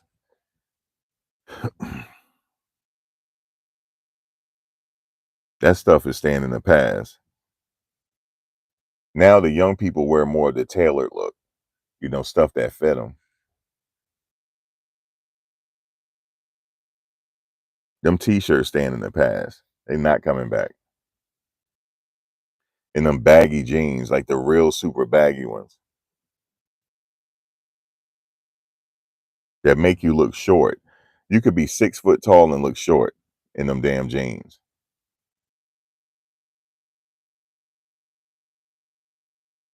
Yeah, all that stuff is made in China, but they put the brand on it when they get to Italy. All that stuff made in China, man. I remember when the throwback jerseys came out, I had a connect. I went on Alibaba and I took a chance on it. I paid the money because you had to wire them the money through MoneyGram, and I took a chance and I got them. They were legit too, AAA quality. I went to the barbershops in Virginia and sold them. I went to every barbershop I could on a Saturday and sold them joints because I only came in with a few of them. I was like, "Yo, anybody want to buy throwbacks?" They said, "No, you got anything else?" I came back in and had all my day. I sold them, and I told them they were bootleg. They didn't believe me. They said, "These are not bootleg. You stole them, yo." They said, "We feel you, but you stole them." I said, "No, they bootleg." But I had to tell them because I don't want to beat nobody for their money. Because they were going, them jerseys was going for $100 back then. They still expensive. But guess what? If you go on their website now, it'll take you 3 weeks to get your jersey because they coming from China. They coming from China, man.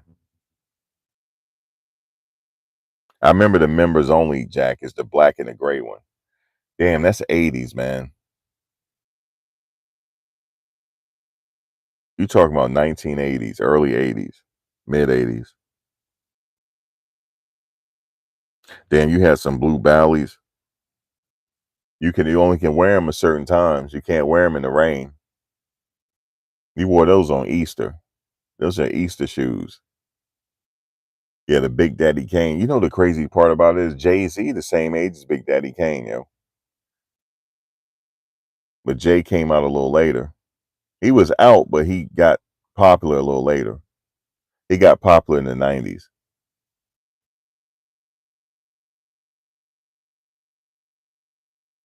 You say you still get your jerseys from China? Yeah, they legit. You can't. You get them on Mitchell and Ness website. You paying an arm and a leg for them, when you can find a connect in China and get them half price, or even more than that, and sell them. And the Mitchell and Ness jerseys came back in style. I see young people still wearing them every now and then. Dapper Dan, you said he warned about Dapper Dan. I met him before, um, but I never been in his store though. I've been outside his store because back, now it's like when he was doing it, the last time he was doing it, it was by appointment only. You got to have an appointment to go to Dapper Dan.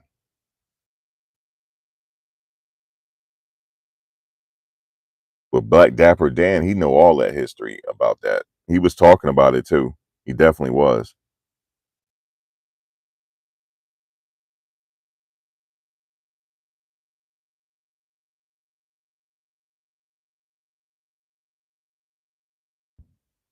But it's only you can only go to New York for certain stuff though. I remember back in the day, you had to come to New York for certain things.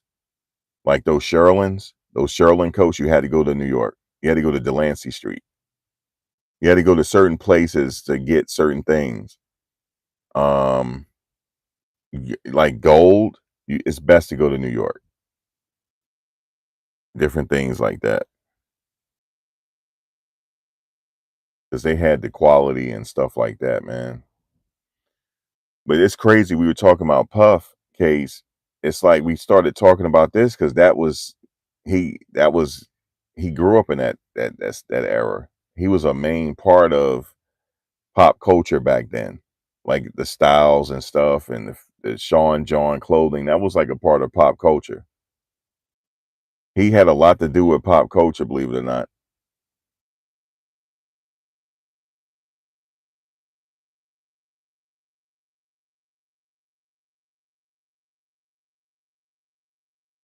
Yeah, you called them fly back then. The hair was fly, the clothes were fly. Everything was quality back then. It was. Even the jewelry, the truck jewelry y'all used to wear, the big um, Cuban links, all that stuff you had to go to New York for. You want you to get you a real Cuban link, you had to go to New York.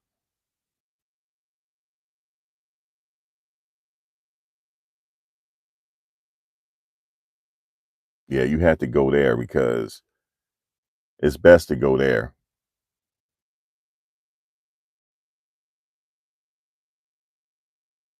The bare bamboo earrings, yeah, door knockers.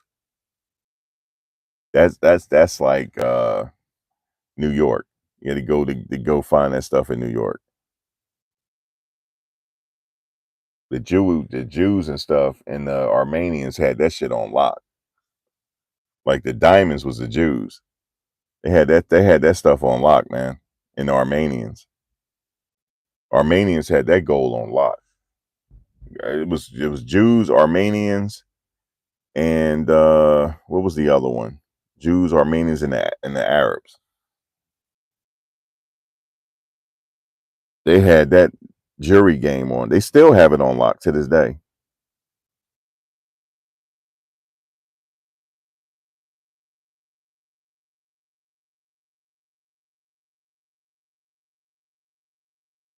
Well, yeah, what you talking about this area, but I know Chicago and Detroit, y'all had y'all areas too.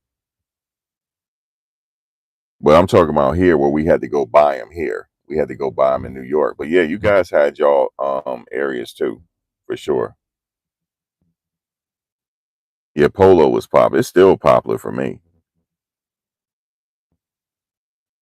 just because that stuff don't shrink. And I had a problem washing clothes.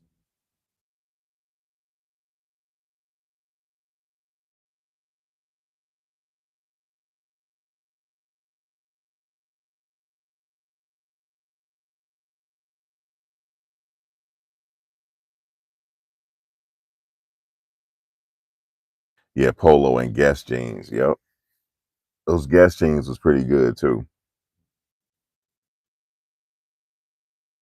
But anyway, guys, let me get out of here. I got to make a run, but I'll talk to you guys later. Good talking to y'all. We was reminiscing today.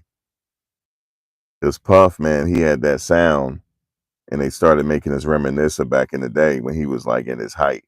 At his height, man, he was really popping out here. He really was. But right before he got in trouble, I wasn't really hearing from him before he got in trouble. I know he had social media. I know he was doing stuff on YouTube, but I wasn't really checking for him. And he was very active, doing videos and stuff, but I really wasn't checking for him. And then this whole lawsuit came out, and then he apologized. That's when I started following it. Before that, I really wasn't following him.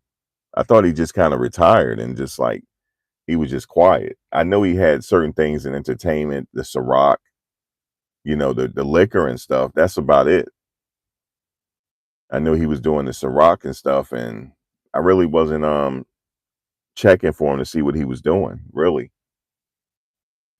But I followed him on Instagram, but I really wasn't checking for updates and stuff.